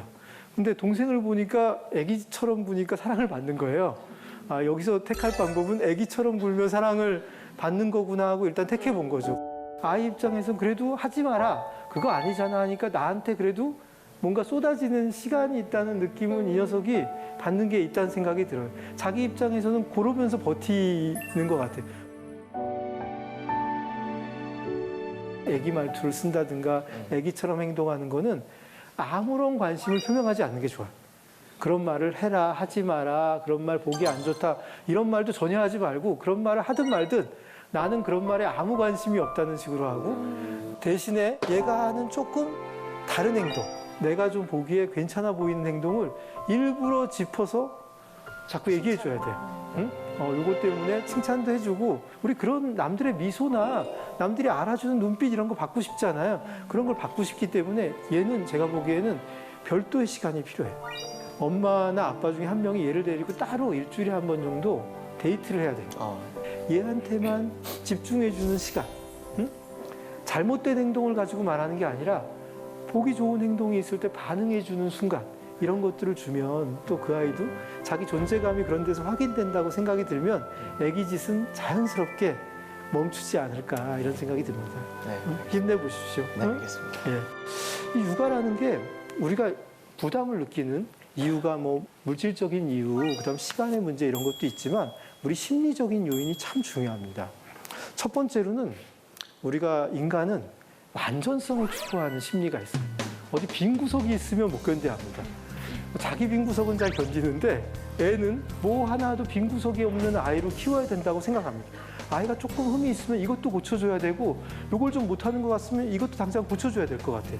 예전에 제가 어떤 엄마들 모임에서 강의를 했는데 그 모임을 주최한 그 어머님이 있었어요. 그 어머님이 강의 끝나고 제가 우리 아이 때문에 걱정이 있는데 애가 너무 수줍음이 많고 남 앞에 나서서 자기 주장을 못한다는 거예요. 자기 주장을 못해서 걱정이래. 어머님, 제가 보기에는 아이가 그런 기질이 있으면 엄마나 아빠 중에 그런 비슷한 기질이 있는 분이 있을 겁니다. 그랬어요. 그랬더니 그 어머님이 그러더라고요. 제가 그랬어요. 제가 그렇게 남 앞에서 자기 주장을 못하고 맨날 이렇게 기죽어서 지냈어요. 근데 어머님 지금은 이 모임도 주최하시고 굉장히 잘하시는 것 같은데 그랬더니 제가 20살 넘어서 진짜 변했잖아요. 20살 넘어서 이대로는 안 된다는 생각에 열심히 노력해서 지금은 이런 모임도 하고 있고 그런다는 거예요. 그래서 제가 그랬어요. 어머님 얘도 20살 넘으면 변할 거예요. 20살 넘으면 잘할 겁니다. 근데 어머님은 20살 넘어서 스스로 하는 거를 기다려줬는데 왜 얘는 지금 당장 변하기를 기대하시냐고 제가 그 어머님한테도 이야기를 했어요. 애가 조금만 문제가 있으면 다 고쳐야지만 잘 살 것 같아요. 그렇지 않거든요. 여러 한계가 있고 문제가 있어도 우리는 그럭저럭 살고 있는데 애 문제는 다 고쳐야 된다고 생각하니까 우리 할 일이 얼마나 많습니까? 두 번째는 우리는 이런 심리가 있어요. 쉽게 빨리 얻고 싶은 욕구가 있어요. 뭘 원하는 게 있으면. 부모님들이 저한테 와가지고 제일 자주 하는 말 중에 하나가 이런 말입니다. 선생님, 도대체 애가 말을 한두 번 하면 좀 들어야 되는 거 아니에요?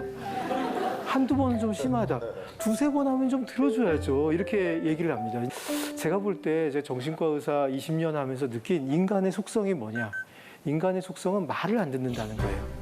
인간은 다 말을 안 듣습니다. 여기 있는 분들도 다 말을 안 들어요. 이렇게 육아 강의 들으면서 막 고개를 끄덕이고 들어도 한 2주 지나면 원래 하던 대로 계속 그대로 하고 있어요. 별 변화가 없습니다. 근데 이제 부모님은 애가 말을 하면 바로 듣기를 바라죠. 말을 했는데 안 들으면 얘가 나 무시하나? 얘가 나 집에 있다고 우습게 보나? 뭐 이렇게 생각하는 분들도 있어요. 그래가지고 안 되겠다. 너 일로 와서 엄마한테 이 약속을 하라고. 이거 이제 지키겠다고 약속하라고 그럽니다. 그럼 애들이 다 약속은 해주거든요. 뭐 약속 안 하면 얘기 길어지니까 기본적인 사회성만 있으면 다 약속은 합니다. 약속을 한다고 애가 또 말을 듣는 건 아니거든요. 말을 또 안 듣죠. 그러면 너 어떻게 약속까지 어기고 있니? 너 진짜 못된 애구나. 그러느라고 마음고생이 되게 많은 경우가 많습니다. 그래서 제가 어머님들한테 흔히 하는 말이 어머님 말을 할 때 내가 말하면 얘가 듣겠거니 생각하고 말하지 말고 내가 말해도 얘가 안 듣겠거니 생각하고 말해요. 그러면 선생님 말도 안 되는 얘기 한다고 안 듣겠다고 생각하는데 왜 말을 하고 있냐고 속 터지게. 근데 안 듣겠거니 생각하고 말을 해야지 우리가 화가 안 납니다. 내가 말해도 얘는 안 듣겠지만 그럼 내가 또 말해줘야지. 저도 우리 아이가 처음에 옷을 벗으면 아무 데나 벗어놓는 거예요. 이걸 좀 고쳐주려고 생각을 했는데 어떤 방법을 썼냐면 아이한테 빠르게 옷 갈아입기 놀이를 했어요. 빠르게 옷을 입고 벗고 놀이를 하는 거예요. 너 옷 잘 벗어놓게 하는 거라고 설명 안 하고 이걸 얼마나 빨리 할 수 있는지 우리 놀이를 하는 거라고 해가지고 이거를 2분 내로 될 수 있을지 우리 한번 2주 동안 해보자. 해봤어요. 그랬더니 애들이 놀랍게도 빨리 합니다. 그게 하나의 경쟁이 되는 순간 막 빨리 걷고 빨리 가. 굉장히 빠른 속도로 해요. 근데 빠른 속도로 어떤 동작을 반복하면 습관이 되는 경향이 있어요. 아이들한테 그거를 한 3주 연습을 시켰거든요. 그러니까 그다음부터는 집에 오면 애가 자기도 모르게 그냥 빨리 거기 가서 옷을 벗고 있는 자기 자신을 발견을 하는 거예요. 교수님, 애들은 그렇다 치고 남편은 왜 나 그 말 너무 하고 싶었어. 나 그 말 너무 하고 싶었어. 근데 어릴 때부터 이 습관이 안 된 경우죠. 이제 어릴 때부터 습관이 안 돼가지고 참고 있었어. 남편도 사실은 방법은 있어요. 교수님, 애들은 그렇다 치고 남편은 왜 나 그 말 너무 하고 싶었어. 나 그 말 너무 하고 싶었어.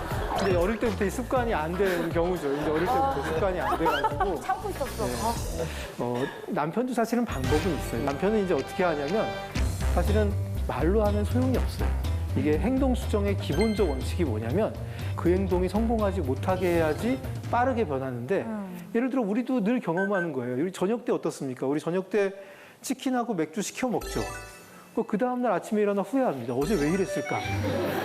하지만 또 그 다음에 또 저녁이 되면 또 치킨하고 맥주를 또 시켜 먹기도 해요. 왜냐하면 그 순간에 즐거움이 있거든요. 당장에 즐겁지 않으면 어떨까요? 치킨하고 맥주를 시켜 먹었는데 상한 치킨이 온다든지 아니면 맥주가 굉장히 너무 맛없게 오면은 안 시키지 않겠습니까? 그래서 사실은 남편이 옷을 아무 데나 벗어놓지 못하게 그 자리에서 바로 보고 있어야 돼요. 그 자리에. 아, 편하다. 이런 편한 그 느낌. 그 느낌을 못 느끼게 당장 못 벗어놓고. 팔짱 끼고 째려보는 것도. 팔짱 끼고 그 순간만 보는. 아, 이거 당신이 약간 습관 들이려고 일부러 그랬어 하고 웃고 넘어가는 건데 그 순간 실패해야지 성공할 확률이 높아요. 저는 부모님들한테 이런 얘기를 해요. 아이도 문제가 있고 나도 문제가 있지만 아이도 괜찮고 나도 괜찮다. 문제가 있어도 다 살 수 있다. 문제가 있어도 살 수 있다고요? 문제가 없어야 되는 거 아니에요? 좀 틈이 있으면 다 해결해 줘야 되는 거 아니에요? 이 해결해 주려는 완벽주의를 가지는 경우가 많은데 이 완벽주의를 부모가 갖고 있으면 아이한테 큰 짐을 지우게 됩니다. 어떤 아이가 그러더라고요. 공부를 안 해가지고 어머님이 저한테 데리고 왔어요. 그래서 왜 공부를 안 하기 시작했냐고 아이하고 깊게 얘기를 해보니까 우리 엄마가 전에 자기한테 이런 말을 했대요. 야, 너 서울에 있는 대학 못 가면 나중에 취업도 안 돼. 서울에 있는 괜찮은 대학을 가야만 취업을 하고 먹고 살 수 있다고 들었어요. 서울에 있는 괜찮은 대학을 가려면 몇 등을 해야 될까? 얘가 학원 선생님한테 듣게 된 거예요. 서울에 있는 괜찮은 대학을 가려면 8% 안에 들어야 된다고 들었어요. 우리 반이 25명인데 8%라면 2명이에요. 자기가 지금 반에서 한 7, 8등 하는 것 같은데 어떻게 좀 공부를 하면 5등, 4등은 할 것 같은데 맨 위에 1, 2등은 못 이길 것 같더라는 거예요. 그럼 난 결국 8% 안에 못 들고 그럼 엄마가 말하는 서울에 있는 대학을 못 가고 그러면 나는 내 인생은 이미 끝난 거네. 인생이 끝났는데 내가 뭐 할 필요가 뭐 있겠어 하고 그때부터 난 공부 안 할래. 다 그만둘 거야 하고 놓기 시작한 거예요. 실제 지금 고등학교 3학년들 대상으로 조사를 해보면 자기는 루저다. 난 루저다 이미.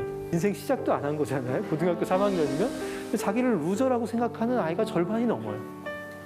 남이 생각하는 기준점 이런 걸 다 맞춰야지만 행복하다고 하는 사이에 그 기준을 못 맞추게 되면 내 인생은 행복이 없다고 생각하잖아요. 이 문제라는 것도 그렇습니다. 문제. 애들이 문제를 보이면 부모들은 굉장히 당황해요. 제가 생각하기에는 주체성이 높은 우리나라 사람들이 제일 좋아하는 게 뭔가 하면 생각하기예요. 우리나라 사람들은 참 생각하는 거 좋아해요.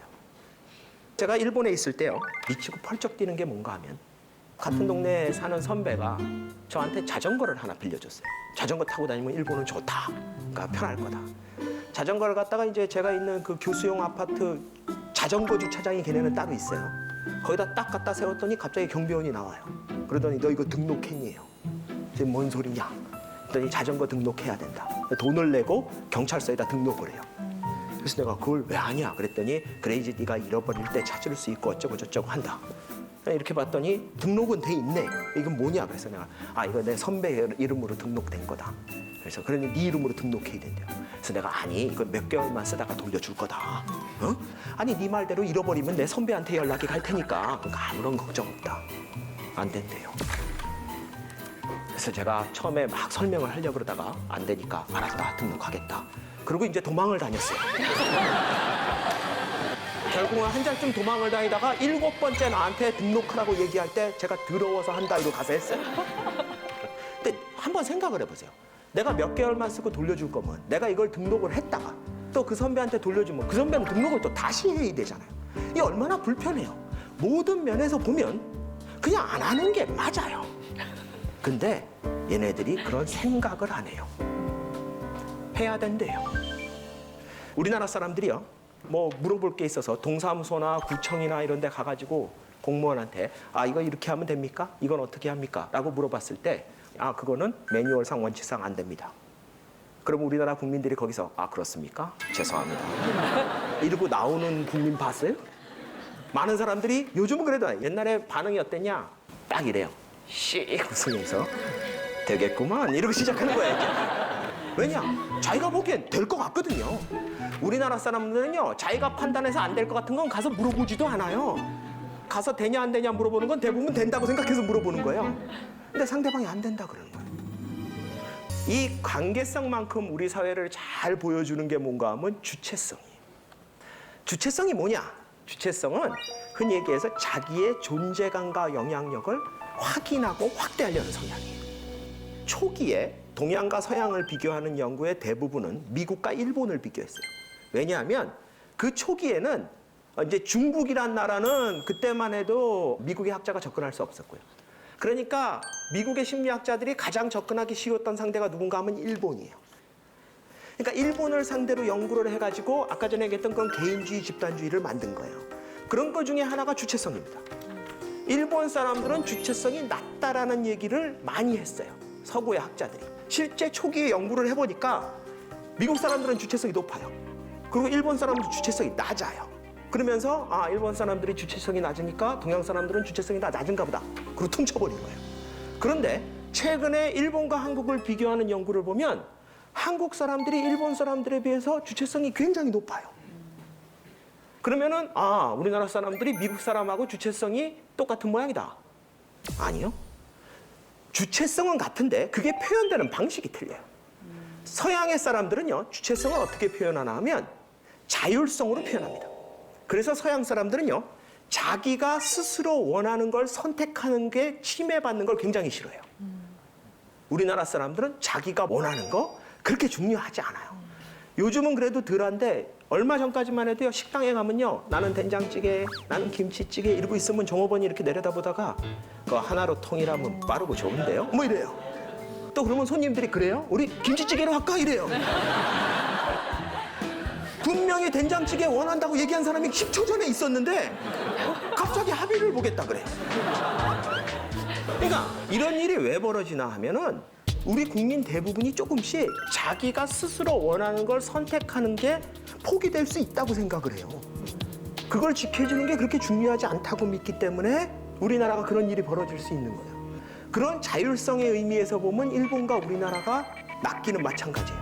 우리나라는 관계성 때문에 다른 사람을 고려해야 되고 일본 사람들은 집단을 고려해야 되기 때문에 자기 스스로 자기가 원하는 걸 선택하는 것 자체는 좀 약해요.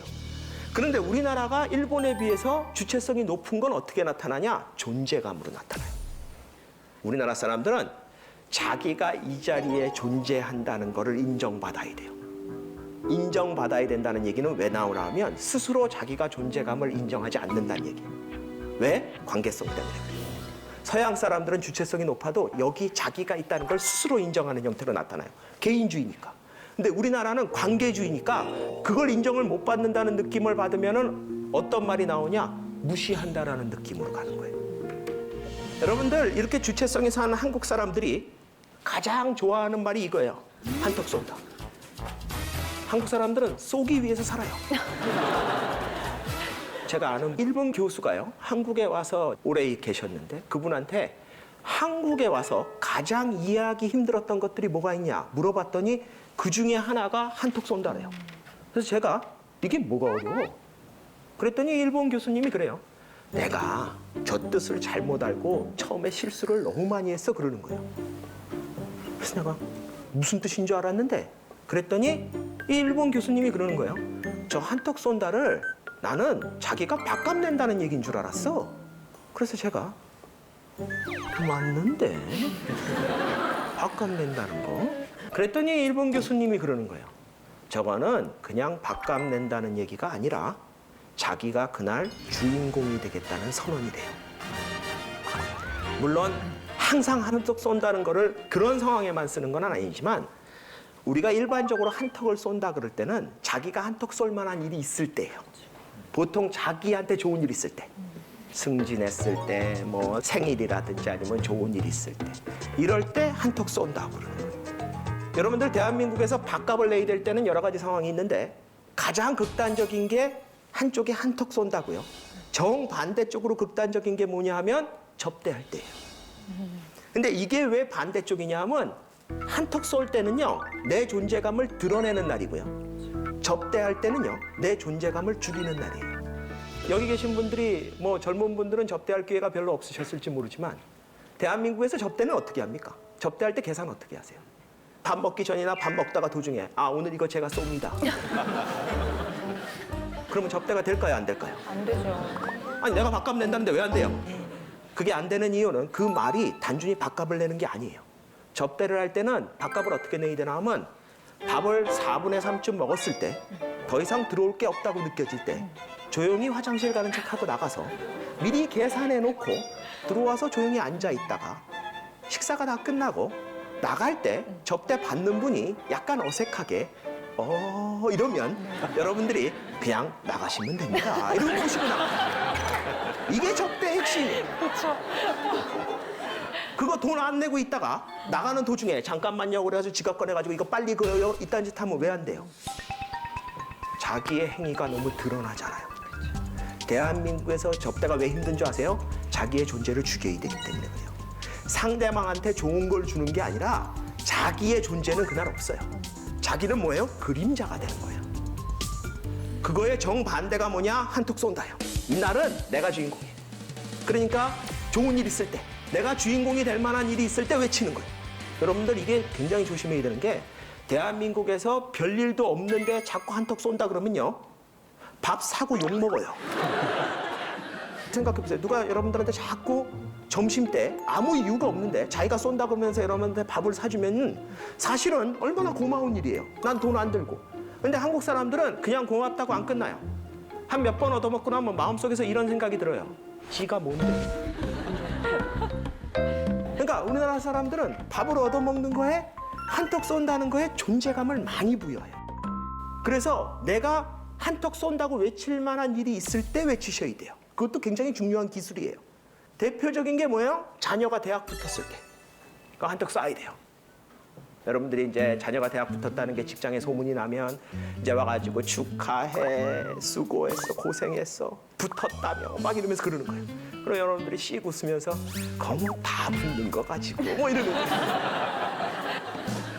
그러면서 뭐라 그래요? 내가 오늘 쏠게! 그러는 거예요. 그래가지고 이제 식당에 가서 고기 굽고 술 마시고 막 놀고 있는데 옆에 부서에 있는 사람이 늦게 왔어요. 늦게 와서 아 미안해 내 보고 때문에 늦었어. 축하해. 막 그랬더니 아 괜찮아. 앉아서 먹어. 그랬는데 조금 먹고 있다가 갑자기 이 늦게 온 인간이 슬쩍 자기 자식이 더 좋은 대학에 붙었다고 얘기를 해요. 이거 말 그대로 완전히 개판된 거예요. 어떻게 보면.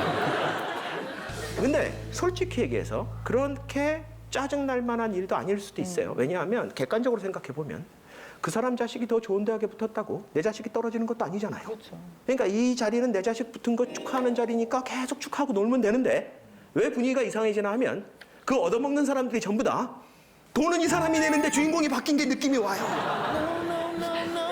우리나라를 서열 사회라고 그러는데 물론 서열 사회예요. 근데 우리나라가 서열을 중요시하는 이유는 뭔가 하면 주인공이 누군지를 가리는 게 굉장히 중요하기 때문에 그래요. 그러니까 일본의 서열 사회는 조직화된 부분에서 내가 어디에 들어가냐인데 우리나라 사회는 그게 아니라 오늘 이 자리의 주인공이 누구야? 그걸 굉장히 따져요. 그냥 제목만 봐도 좀 슬퍼질 수도 있는데요. 우리가 왜 그렇게 죽도록 하고 있는지에 대한 질문은 잘 하지 않아요. 자기가 원하는 대로 되지 않을 때 내가 뭘 안 했나? 내가 뭘 빼먹었나? 내가 뭘 더 해야 되나? 이런 생각을 하기 쉽지만 내가 뭐가 없고 내가 부족하고 뭘 못 이뤘을 때 그걸 너무 많이 했나? 아니야. 이걸 내가 너무 노력해서 그런가?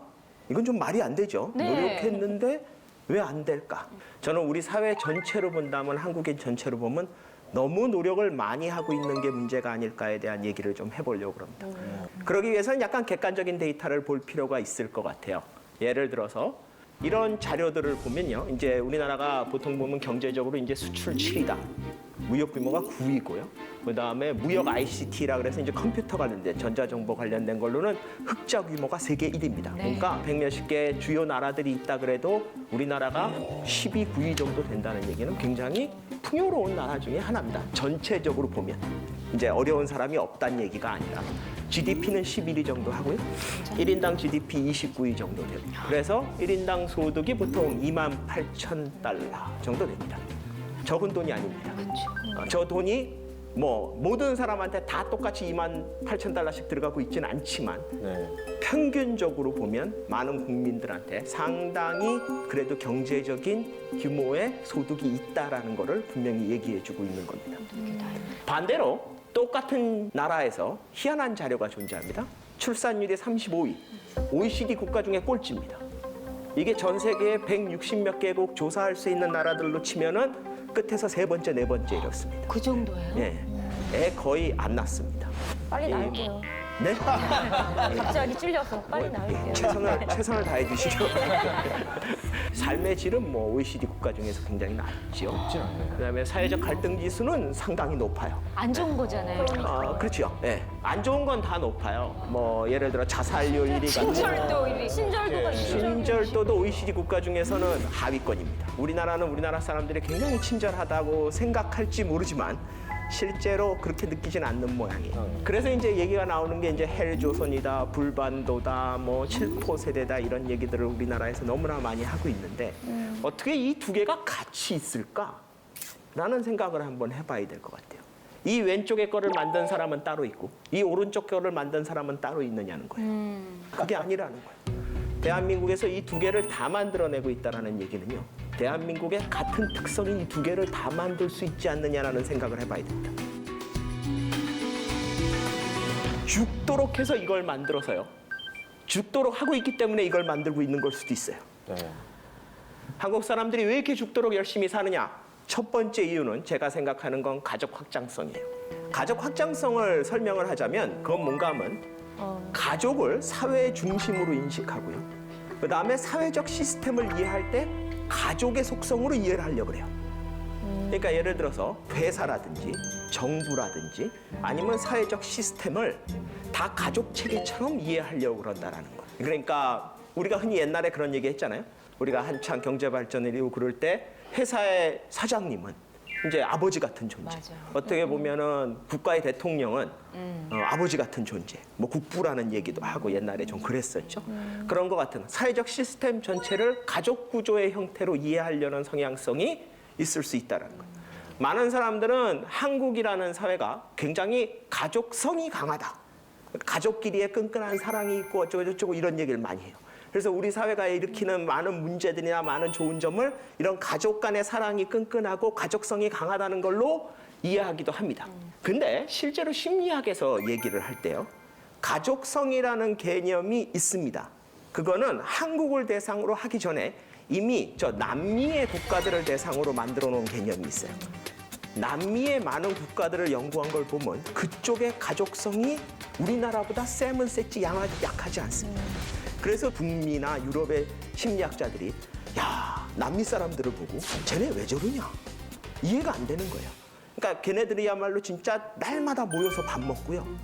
출세할 일이 있어도 출세 안 하고 가족 옆에 있는 사람들도 되게 많고요. 실제로 그 사람들이 만든 척도가 이름이 영어로 페밀리즘, 한국어로 하면 가족주의입니다. 가족주의를 보면요, 프랑스 같은 서구의 나라들보다 칠레 같은 남미의 나라가 더 강하고요. 한국과 칠레는 큰 차이는 없지만 그래도 칠레가 약간 높은 경향을. 그러면 우리나라가 단지 가족성이 강한 게 특징이냐? 그건 아니냐는 거예요. 이걸 뭘 보면 알 수 있나 하면 식당 같은 데 가면요, 우리나라에서 아무렇지도 않게 주인 아주머니한테 고모, 이모. 이모. 어머니. 심지어 어머니. 이모. 소주 한 병만. 뭐 이해가 안 될 수도 있어요. 다 외국 사람들이 보면. 그렇죠? 그렇겠네요. 저희 남편도 이해 생각은 못했어요. 아니, 니네 엄마요? 한번 저희 남편 진짜 왜 엄마요? 외국 이제 교포인데 이제 그래가지고. 그건 사실 이게 말이 되는 게 저희는 아무렇지도 않게 그 얘기를 하지만 제 제자 중에 칠레에서 온 제자가 있어요. 그 제자한테 이 얘기를 했더니 제자가 뭐 간혹 뭐 고모 이모처럼 약간 친척에 해당하는 용어를 뭐 쓰는 경우도 있지만 엄마라는 용어는 절대 자기 친엄마 외에는 안 쓴대요. 우리는 친구 어머니한테도 어머니 뭐 이러잖아요. 걔는 그런 거 안 쓴대요. 왜냐? 그러면은 자기 친엄마가 섭섭해할 거라는 거예요. 세상에. 가족성이 강하다는 얘기는 뭔가 하면 가족이 배타적이라는 얘기예요. 그러니까 어떻게 보면 진정한 가족성 그 자체로 보면 남미의 가족성이 맞아요. 근데 우리나라는 아무나 보면은 고모, 이모, 그러니까 특히 여성분들끼리 친구끼리 이렇게 해가지고 친한 친구면은 아이한테 이모라고 부르라고. 맞아요. 이모야, 이모. 네. 그러면 어떤 애가 이렇게 어린애가 아무것도 모르니까 내 이모 아닌데 이러면은 또 굉장히 섭섭하고 또 그 아이의 엄마는 미안하다는 듯이 아 얘가 왜 이래 오늘따라 왜 엄마 말을 안 듣고 이모라니까 막 이러고 집에 가서 벌 쓰고 이모 따라해 뭐 이런 거 하고 뭐 아니 왜 이모예요? 이모 아니잖아요. 그런데도 너무나도 쉽게 그런 용어를 범용해서 쓸 수 있다라는 거예요. 그만큼 우리나라의 가족성이라는 거는 단지 가족한테 한정되는 개념이 아니에요. 그러면 이걸 어떻게 볼 수 있냐? 가족 확장성의 개념으로 보면요. 사회적 시스템이 나한테 가족 같아야 된다. 예를 들어서 나를 친밀하게 알아줘야 된다. 나한테 잘해줘야 된다. 나를 해를 끼치면 안 된다. 내가 필요할 때 도움을 줘야 된다. 이런 걸로 가족 확장성이라는 개념을 만들어서 물어보면 우리나라만 월등하게 높습니다. 칠레하고 프랑스는 비슷해져요, 갑자기. 왜 그러냐? 칠레하고 다르게 가장 근본적인 역사적인 원인은 아마 유교적인 사상 때문에 그래요. 유교의 기본적인 개념이 사회 전체를 일종의 가족의 시스템으로 이해하도록 만드는 약간 그런 경향성이 있습니다. 그래서 가장 대표적인 게 뭐냐? 군사부일체. 김상중 씨는 옛날에 두사부일체라는 드라마에 그때 두목 역할을 하셨죠. 그랬었었죠. 예. 그때 이제 부모와 스승과 그때 부모과 부모과 스승과 어머니는 하나다. 하나다. 우리가 흔히 이건 하나다 이렇게 해석을 하는데 이건 잘못된 해석이에요. 왜냐하면 아이가 태어날 때 스승의 개념을 알겠어요? 임금의 개념을 알겠어요? 아이들이 제일 먼저 깨달는 것 중에 하나가 뭐예요?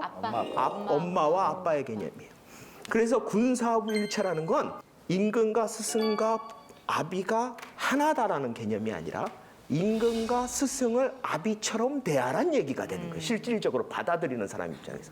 이런 개념이라는 게 결국 우리 사회 전체에서 역사적으로 보면은 국가나 사회나 어떤 회사나 이런 모든 사회적 시스템이 이런 가족의 시스템으로 이해하기 굉장히 좋게 만들어져 있다는 거예요. 그래서 우리나라에서 간혹 가다가 군대 같은 데서 사고가 납니다. 뭐 폭발 사고도 나고 총기 사고도 나고 때로는 자살도 하고. 근데 우리 사회가 군대에서 무슨 사고가 나면 굉장히 격하게 반응합니다. 왜냐하면 군대에 물론 의무긴 하지만 2년 동안 의무로 그냥 가 있는 직업이 아니에요.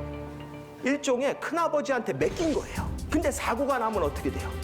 큰아버지 집에 맡겼을 때 사고가 나면 모르는데 맡긴 거하고 또 달라요. 여러분들 생각해 보세요. 조카를 큰아버지가 맡고 있었어요. 근데 우연히 조카가 사고를 당했어요. 그러면 장례식장 같은데 큰아버지가 나타나서 뭐라고 얘기해야 돼요? 내가 죽일 놈이다. 만약 그렇게 안 하고 이건 말이야 우리 잘잘못을 한번 따져보자. 나는 몰랐어. 걔가 그러다 그냥 그런 거야. 그러니까 나한테 뭐라 그래? 안타까운 일이지. 뭐 이렇게 얘기하면 여러분들 그때부터 의심하기 시작해요. 뭔가 큰아버지가 뭘 한 것 같은데 이러기 시작하는 거예요. 큰아버지는 어떻게 해야 돼요? 나타나자마자 내가 죽일 놈이다. 내가 죽었어야 되는데 날 죽여라. 막 그래. 왜냐? 큰아버지잖아요. 큰아버지는 조카가 죽었는데 와가지고 잘잘못 따지고 내 잘못 없다 이딴 얘기하면 안 돼요. 자기 잘못을 그렇게 시비를 가릴 만한 입장이 아닌 거예요. 우리가 그렇게 받아들이질 않아요. 우리가 정부에 맡길 때는요. 이게 잘 됐다 잘못됐다가 아니에요. 제가 가끔가다 그런 얘기를 들어요. 그렇게 국가나 이런 데서 군대를 가거나 해서 사고가 났을 때 거기에 슬퍼하고 하는 거에 동참하는 사람들도 있고 어떤 사람들은 그걸 비난하기도 해요. 왜냐하면 아이 뭐 왜 너 저거 좀 비이성적인 거 아니냐, 비합리적이지 않냐, 왜 이렇게 떼쓰고 자빠지고 그러냐. 근데 그거는 잘 되고 잘못된 게 아니에요. 많은 리더들이 그런 얘기를 하는 경향이 있는데 절대 그렇게 얘기하면 안 되는 게 우리 한국 사람들이 그런 가족 확장성이 없었다면 그 사람들은 리더로 뽑히지도 않았어요. 대한민국의 수많은 리더들이 누리고 있는 거는요, 사실 서양에 있는 리더들이 누리는 것보다 많아요. 왠지 아세요? 물질적으로 많은 거를 떠나서 정신적으로 굉장히 많이 느껴요. 근데 그 느끼는 걸 왜 누릴 수 있냐? 바로 한국 사람들이 가족 확장성이 있기 때문에 그래요. 자기가 누릴 때는 그거 다 누리고 가족 확장성 때문에 국가나 리더한테 나를 책임져주고 왜 이렇게 하냐고 얘기하는 국민들한테 잘못됐다고 얘기하면 그건 화장실 들어갈 때 하고 나올 때 하고 마음이 다른 거예요. 그래서 가족 확장성이라는 것 자체는 잘못된 게 아니에요. 어떻게 보면 이것 때문에 대한민국이 이만큼 발전한 거예요. 생각해 보세요. 여러분들이 여러분 가족에 대한 일이라 그러면은 더 열심히 하겠어요? 아니면 여러분의 가족이 아니라 상관없는 사람의 일이라 그러면 더 열심히 하겠어요? 가족이라고 당연하죠. 생각하면 열심히. 대한민국 사람들이 전쟁이 끝나고 폐허 속에서 아무것도 없는데 죽을 힘을 다해서 사람들이 일을 할 수 있었던 이유는 뭔지 아세요? 이 회사, 이 나라 전체가 내 가족이에요. 이게 나한테 이득이 되건 안 되건 상관없었어요. 그냥 일해야지 내 가족도 먹여 살리고 내 회사도 살리고 내 나라도 살린다는 생각에서 죽으라고 달릴 수 있는 거예요. 많은 사람들이 그러죠. 기업하는 사람들이 기업 회장이나 이런 분들이 와가지고 직원들한테 이런 말을 해요. 내 거다 생각하고 주인의식. 회사 일을 주인의식을 가지고 뭐 주식이나 좀 주면서 그런 얘기를 하면 맞아요. 말이 돼. 왜냐면 내가 회장 시켜주면 내 거지요. 그럼요. 근데 나 회장도 안 시켜주고 난 대리인데 무슨 내 거야 이게. 안 그래요? 내 책상도 내 게 아니구만 지금. 우리나라 사회가 지난 몇십 년간 유례 없는 경제 발전이 꽁으로 일어난 게 아니에요. 온 국민들이 열심히 했어요. 뭐냐? 자기 자식 일하듯이, 자기 가족 일하듯이 이게 나한테 이득이 되는지 안 되는지 생각도 안 하고 그냥 죽으라고 할 수 있었던 가장 첫 번째 이유, 가족 확장성이에요. 그런데 지금 현재 우리 사회가 왜 이렇게 힘들어지느냐? 더 이상 가족 확장성으로 관리하기에는 대한민국의 시스템이나 규모가 너무 커져버린 걸 수도 있어요. 옛날에 아마 우리나라가 지금 여러분들이 알고 수많은 대기업들이 처음 시작할 때는 직원 10명, 기껏해야 200명, 뭐 1000명 이러고 시작했을 거예요. 그러면 회장이 직원들 이름 다 기억하고 서로 회식할 때 식당 하나 다 빌려가지고 거기서 회식하고 이러고 가능했어요. 지금 그 대기업들이요, 직원만 몇십만 명짜리가 된 거예요. 가족 확장성? 이미 그거는 얘기가 안 되는 시스템으로 가고 있는 거예요. 문제는 이 돈을 가지고 우리가 나만 가치를 매기는 게 아니고 상대방도 가치를 매기니까 필연적으로 우리가 해야 되는 게 바로 뭐냐? 돈으로 흥정을 하거나 거래를 하거나, 그렇죠? 뭐 이런 여러 가지들도 있죠. 혹시 어떤 나만의 어떤 뭐 흥정이라고 하는 거는 좀 그렇지만 어떤 거래에 있어서 나는 이런 또 나만의 또 그런 기술이 있다. 뭐 어떤 게 있을까요?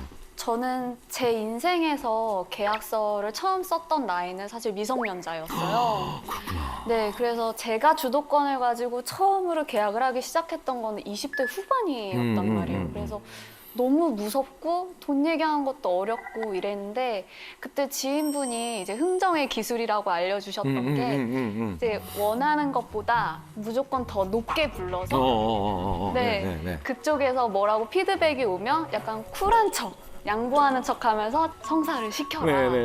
이런 조언을 좀 받았었어요. 지금 말씀하신 쪽에 그 심리학에서 그 유명한 그 앵커링 단내림 효과.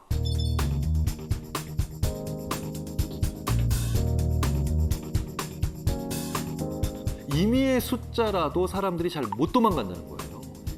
실제로 그래서 왜 그 설득의 심리학, 저자인 로버트 치알디는 자기가 직접 본 케이스를 얘기를 하는데 5만 달러짜리 계약을 수주하러 가는 거예요. 그래서 5만 달러짜리 실내 공사, 인테리어 공사. 그러면은 5만 달러짜리 계약을 따러 가는 이 인테리어 하시는 분은 4만 8천까지는 해줘야 되는데 그렇다고 4만 5천은 해드릴 수 없어. 뭐 이런 생각을 하고 갔잖아요.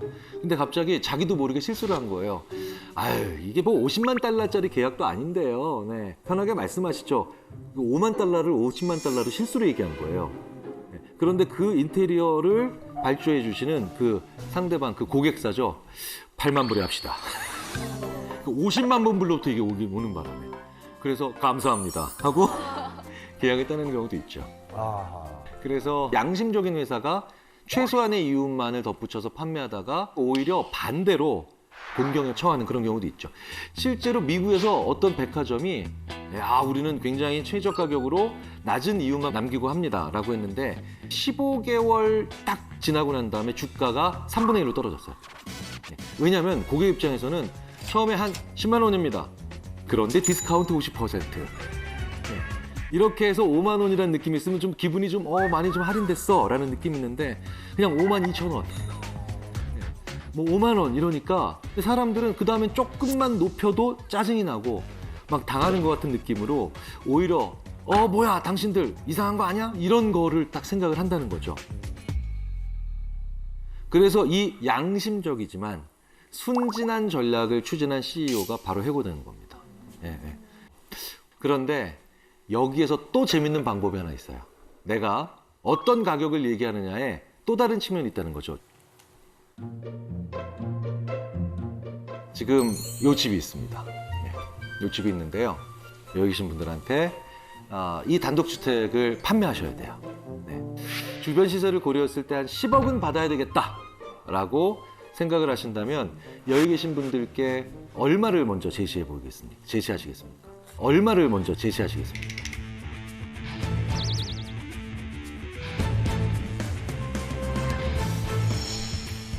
아무래도 앵커링 효과를 좀 봐야 되니까 10억이라고 볼 수는 없고 한 10억 한 3천? 10억 3천? 네. 그렇죠. 10억 3천. 네. 교육이 이래서 중요한 겁니다. 네. 자, 그렇다면 윤소희님. 만약에 고객 입장이시라면 이 10억 3천을 말씀하셨는데 바로 거기 사시겠습니까? 10억 한 3천?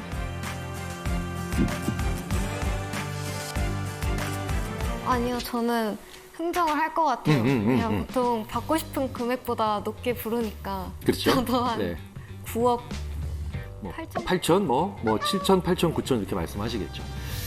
자, 그런데요. 여기서 또 재밌는 게 있는데 김상중님께서 말씀하신 가격에 그래요? 그럼 그렇게 합시다.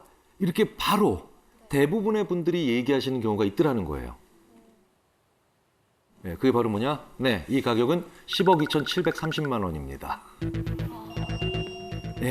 10억 2,730만 원이니까 뭔가 좀 의미가 있는 것 같아요. 그죠?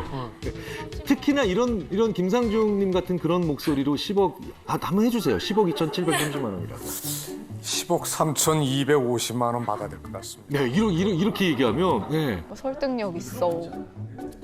그래서 제가 항상 학생들한테 발표할 때 소수점 절대로 까먹지 말고 붙이라 그러거든요. 그러니까 이 효과는 74%가 향상됐습니다. 이러지 말고 74.67% 향상됐다고. 이제 이런 것도 바로 뭐냐?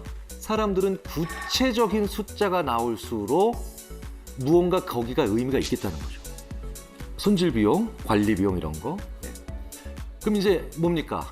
앵커링의 이제 구체적 숫자죠. 하나, 여기까지 들어가면 굉장히 유리해지죠. 세 번째, 왜냐하면 말이죠. 그러니까 이 10억 3,730만 원에 그게 왜냐면 말이죠. 여기까지 붙으면 이제 상대방이 내 얘기를 하기 되게 어려워진다는 거예요. 그 하버드 대학의 심리학과 교수 중에 정말 전설적인 분이 한 분 계시죠. 시간 거꾸로 되돌리기 연구에 최근에 나왔던 늙는다는 착각의 저자 앨런 랭어 교수. 이 앨런 랭어 교수가 정말 재밌는 실험을 또 하나 한 적이 있는데 도서관에서 복사를 이제 하려고 기다립니다. 이제 뭐 줄 서서 기다려야 될 때가 있잖아요. 기다리는데 누군가가 먼저 가서 자기가 먼저 좀 복사를 해야 되겠다고 얘기를 하게 만드는 거예요. 그래서 I'm sorry 해놓고 실례합니다 해놓고 제가 5장만 복사하려고 하는데 먼저 복사해도 될까요? 이렇게 하면 줄 서서 기다리고 있는 사람들이 당신 먼저 하세요. 이게 얼마나 양보를 하냐는 거죠. 이게 바로 뭐냐, 이제 평균적으로 얼마나 해주는가를 보려고 하는 거죠. 60%의 정도 사람들이 허락을 합니다. 그런데요, 이렇게 하면 94%까지 올라가요. 제가 복사기를 먼저 써도 될까요? 여기까지는 똑같죠? 왜냐하면 급한 일이 생겨서요. 네. 그러면 94%가 오케이를 하더라는 거예요. 그러니까 이게 그다지 뭐 대단한 이유가 아니더라 하더라도 because 왜냐 하면이 붙으면 된다는 거예요. 그럼 사람들이 뭡니까? 이유가 있겠지. 그런데 진짜 웃긴 건 제가 복사기를 먼저 써도 될까요? 왜냐하면 제가 복사기를 지금 해야 되니까, 써야 되니까요. 똑같은 얘기를 반복한 거죠. 93% 같다는 거예요. 왜냐하면 실제로 사람들은 그러니까 왜냐하면만 들었어. 그래서 실제로 안구 운동 추적 장치로 실제로 사람들이 문장을 읽을 때 뭘 주로 보느냐 봤더니 실제로 영어에서는 because가 있는지 없는지를 자꾸 확인한다는 거예요. 네. 그래서 왜냐하면은 꼭 붙여야 돼요.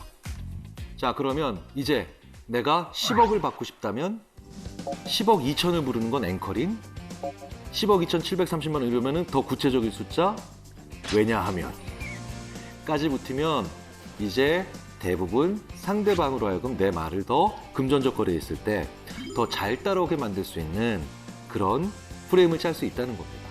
네. 저는 이제 중고 거래를 가끔 하는데요. 네네네. 알뜰 하시구나. 앞서 나온 이런 앵커링 이런 거를 이제 이용해서 사실 제가 팔고 싶은 가격보다 조금 더 올린 다음에 몇 번 깎으면서 이렇게 채팅을 받아서 판매를 하곤 하는데 이제 대부분 직거래로 이루어진단 말이에요. 근데 갑자기 구매자분께서 여기까지 왔는데 뭐 얼마 깎아주세요. 그때 저는 어떻게 해야 되는지 좀 어렵더라고요. 참 난감하네요, 진짜. 근데 보통 저 같으면 사인을 받을 것 같은데 깎아달라는 얘기를 하시나 보죠? 네. 몰라요. 잘 마스크 쓰고. 마스크 쓰고. 사실은 뭐 저도 이럴 땐 좀 난감하지만 그럴 때는 반대로 그러니까 내 물건의 가치를 올리는 방법이 더 좋을 것 같아요. 그러니까 오히려 이럴 때는 내가 이 물건 사려고 내가 발품을 얼마나 팔았는데요. 이런 식의 가치를 올릴 수 있는. 네. 혹은 제가 이거 어렸을 때부터 얼마나 애지중지한 물건인데요. 라고 해서 스스로 가치를 올릴 수 있는 그런 멘트로 한번 대항을 해보시는 게 어떨까 싶고요. 그런데 그것도 안 된다. 그럼 어쨌든 거절하셔야 되잖아요. 협상이 안 되는데 이미 있는 안에서 내가 좀 더 무리한 요구를 하면 그건 안 됩니다. 거절하셔야 되잖아요. 모든 거절은 원칙이 좀 있어요. 표정은 친근하게, 말투는 단호하게. 무슨 얘기냐? 친구가 아주 어려운 부탁 하게 되면 저는 이러죠. 절대 안 돼. 요거는 선생님 좀 다른 얘기인데 오히려 더 기분 나쁠 것 같은데. 그렇죠. 거기서의 미세 조절은 필요해요. 이거 연습하셔야 돼요. 그러니까 저도 이거 한 몇 년 동안 연습했어요. 절대 안 돼. 뭐 이런 거. 네. 왜냐면 우리가요 보통 어조와 그 다음에 내용을 똑같이 가려고 그래요. 그러니까 뭐냐면 그런 일은 일어날 것 같지 않습니다. 라고 하면 그런 일은 일어날 것 같지 않습니다. 이렇게 얘기하고 그건 확실히 가능합니다. 그건 확실히 가능합니다. 보통 이렇게 말의 내용과 톤을 일치시키려고 하는 경우가 많거든요. 근데 재밌는 건 그 톤이 일치가 안 될 때 오히려 사람의 말이 되게 강력하게 느껴져요. 네. 그래서 제가 이제 심리학자들한테 웃으면서 침 뱉으면 진짜 무섭다. 네. 이렇게 얘기를 하거든요. 네. 그러니까 왜 스릴러 영화에서 그걸 잘 이용하죠. 스릴러 영화에서 아니면 되게 무서운 영화에서 왜 무서운 표정보다 오히려 이렇게 약간 살짝 미소를 머금으면서 저지른 범죄들이 더 단호하고 세고 무서운 것처럼 내용은 절대 안 됩니다. 라고 하지만 굉장히 친절하게 말씀을 해보세요. 네. 그러면 오히려 내 의사를 더 제대로 전달할 수 있지 않을까라는 생각이 듭니다. 우리만 해도 이렇게 한 개인도 이렇게 흥정 잘해보려고 노력하는데 기업들이 당연히 가만히 있지 않겠죠. 네, 그렇죠? 재밌는 한번 광고를 한번 보도록 하겠습니다. 미국 유명 경제 주간지 회사에서 정기 구독자를 모집하는 거예요. 정기 구독자를 모집하는데 온라인판만 구독을 하면 $59 내시면 되고요. 오프라인 이제 인쇄물로 보시면 $125. 그런데 온라인판과 오프라인 인쇄물을 같이 구독하시면 125달러.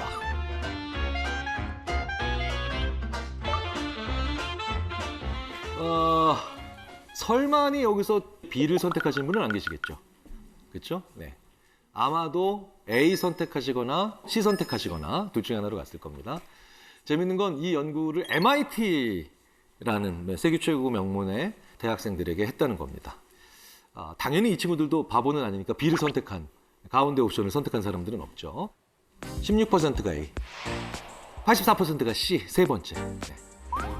근데 아무도 선택 안 할 이 B라는 선택지를 근데 왜 만들어 놓은 걸까요? 네. 그래서 선택지를 없애봅니다. 재밌네. 네. 이 두 가지 선택지만 놓고 보면 사람들이 과연 세 가지 놓고 봤을 때처럼 16, 84로 나뉘느냐? 아니라는 거예요. 이렇게 두 가지만 놓고 보면 A 선택을 한 사람들이 68%, 그리고 C는 32%.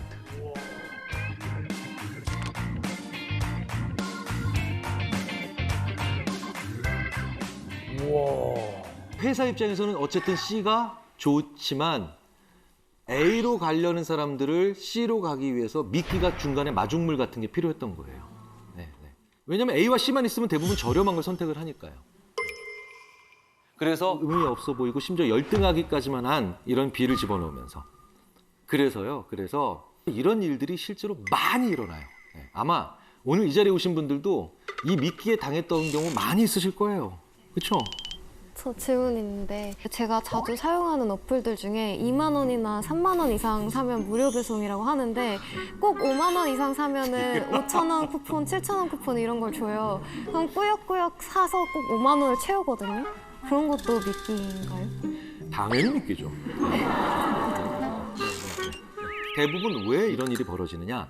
내가 살 거를 미리 정해놓고 적지 않았기 때문이에요. 그러니까 쇼핑에 할 리스트를 적어놓고 오프라인이든 온라인이든 들어간 분과 이걸 적지 않고 손에 적어놓지 않고 다니시는 분들은 확연히 밀리는 것에 차이가 나요. 네, 차이가 나요. 더 중요한 건 심지어 이런 연구도 있어요. 좀 두꺼운 종이에 적어야 돼. 네. 그럼 좀 무게감이 느껴지는 종이잖아. 네, 네, 네. 이런 것에도 영향을 받아요, 사람들이. 네. 실제로 어떤 분의 인사서류를 딱 검토를 하는데 인사서류를 막 적으면 비닐폴더 팔락거리는 거 이런 데다 올려놓고 본 사람과 무거운 나무판 위에 올려놓고 본 사람이 차이가 있어요. 두 번째 분들이 참 신중한 사람이구나. 무게감이 있는데 느끼는 건 지 손이 무게를 느끼고 있는데 그래서 결심을 하면 적어서 지갑에 넣으라고 하는 거예요, 저희들이. 내가 살 거를 있잖아요. 그냥 이렇게 좀 가벼운 종이에 적는 게 아니라 진짜 빳빳한 종이에 딱 해가지고 심지어 가슴에 품고 딱 하잖아요. 그러면 신중해질 수 있다는 거예요. 그러니까 생각을 물질처럼 정해버리시는 거죠. 게다가 또 무료 체험도 얼마나 많이 그렇죠? 누구나 30일 사용하시고 마음에 들지 않으면 포기하세요. 이런 거. 구독권, 무료 체험 행사 정말 많죠. 그런데 이런 것들도 다 보면 심리학에서 그 유명한 소유효과, 보유효과 때문에 일어나는 현상입니다. 이제 그게 바로 무슨 얘기냐면 여기 계신 분들한테 머그컵 하나씩 5,000원짜리 드리고 여기 계신 분들한테 5,000원짜리 초콜릿 드리면 여기 계신 분들은 초콜릿이 더 나아 보이는데 근데 초콜릿 받은 분들은 머그컵이 나아 보이는데 처음엔 이래요. 거의 90% 바꿔달라 그러세요. 근데 제가 1시간 이내로 강의가 끝나니까 그거 끝나면 바꿔드릴게요. 희망하시는 분들. 이렇게 해드리고 난 다음에 이제 1시간 정도 강의를 합니다. 강의 시작할 때 제가 머그컵 초콜릿 이렇게 드릴 때는 거의 90% 바꾸고 싶다라고 말씀하셨지만 1시간 정도 있다가 제가 바꾸실 분은 바꾸시라고 하면 대략 20% 이하로 줄어듭니다. 왠지 아세요? 내가 1시간 동안 옆에 있었기 때문에 가치가 증가한 거예요. 가치가 증가한 거예요. 나한테 있으면 이제 그게 또 떠나는 게 더 속상하다는 거예요. 내 옆에 있는 것만으로도 가치가. 여기에 이제 만지기 시작하면 이제 방법도 없는 거예요. 이제 연이 닿았거든. 연이 닿았거든. 그래서 실제로요, 굉장히 많은 능숙한 판매원들은 어떻게든 입어보게 하고 어떻게든 만지게 해요. 만지면, 만지면. 터치가 그만큼 사람한테 중요하거든요. 저희가 심리학적으로 연구를 해보면 하루에 인간이 우리가 살아가면서 돈에 관련된 얘기를 얼마나 많이 하느냐라고 보면은 실제로 하루에 대략 15번 이상 얘기합니다. 네. 그리고 우리가 굉장히 많은 것들을 돈으로 가치로 환산을 하죠. 심지어는 우리나라에는 행복이라든가 삶과 죽음에 대한 수많은 것들에 대해서도 돈으로 환산을 합니다.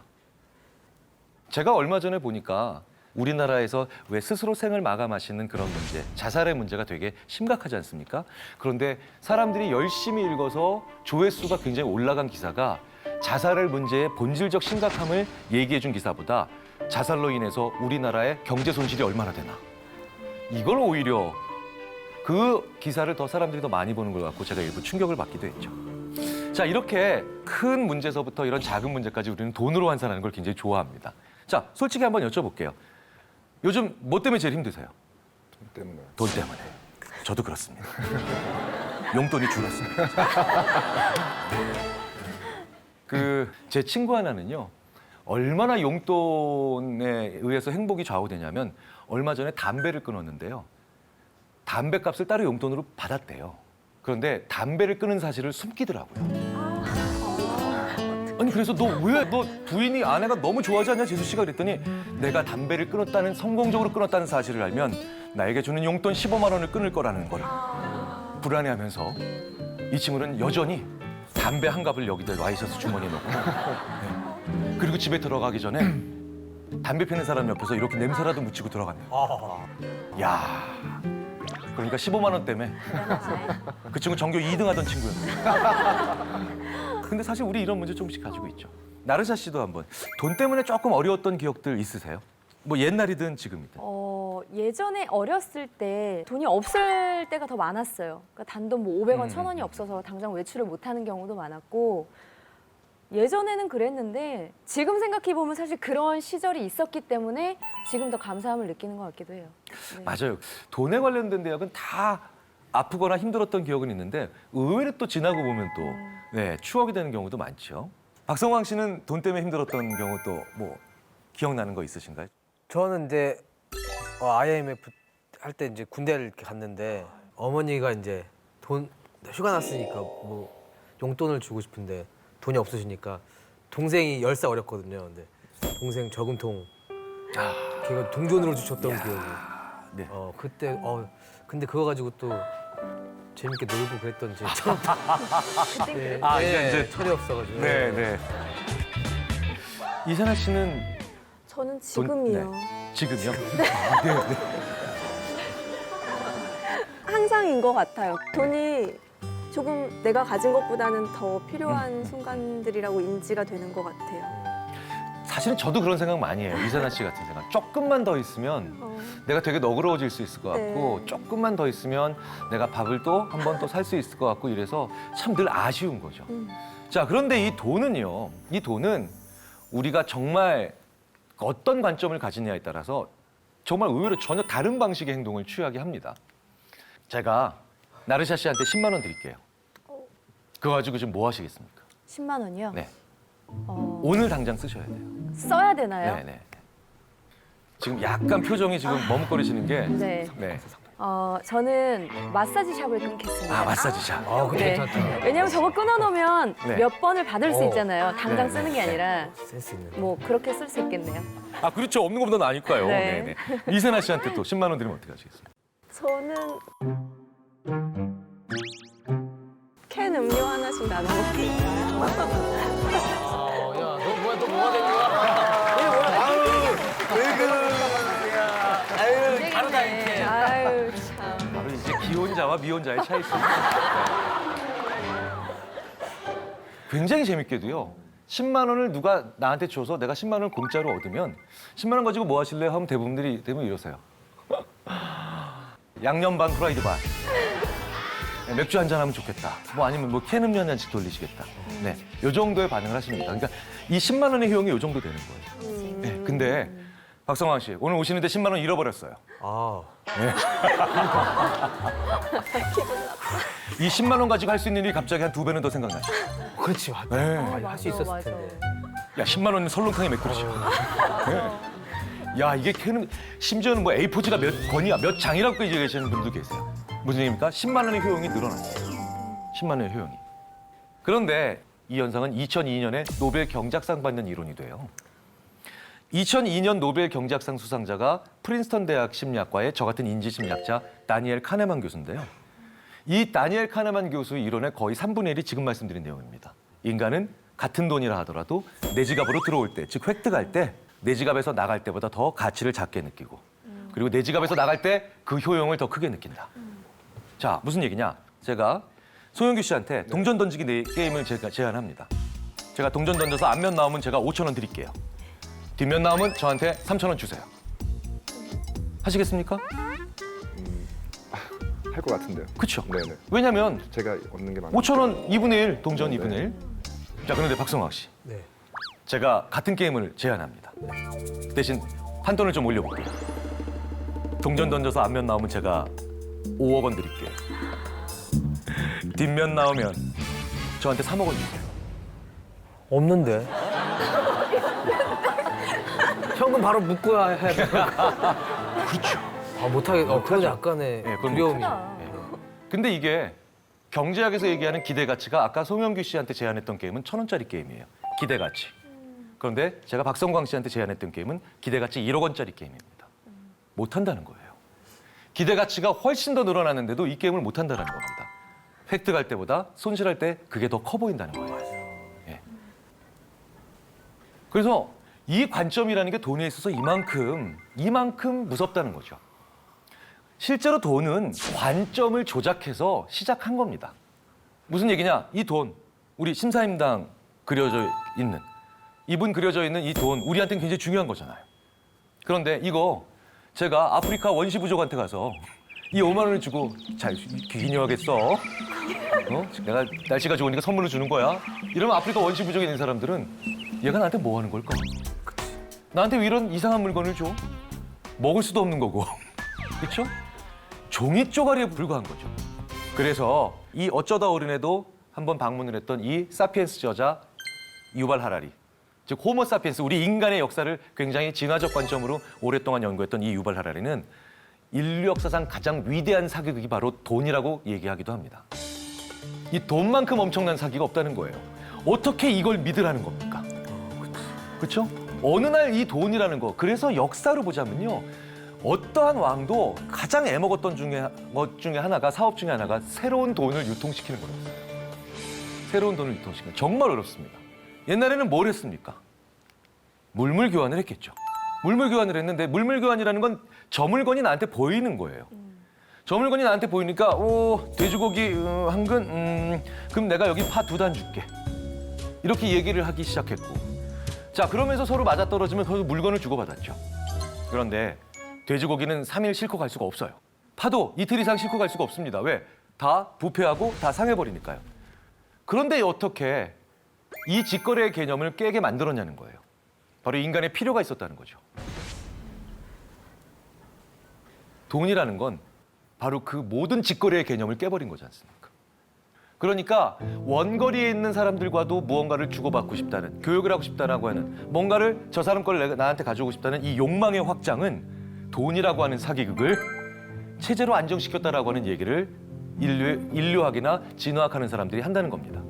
자, 그런데 돈에 관련해서 여러 가지 얘기들이 많다라는 건 그 돈이 철저히 이렇게 착각과 관점의 지배를 많이 받기 때문에 그렇게 해서 우리가 그 얘기를 해볼 필요가 있다는 겁니다.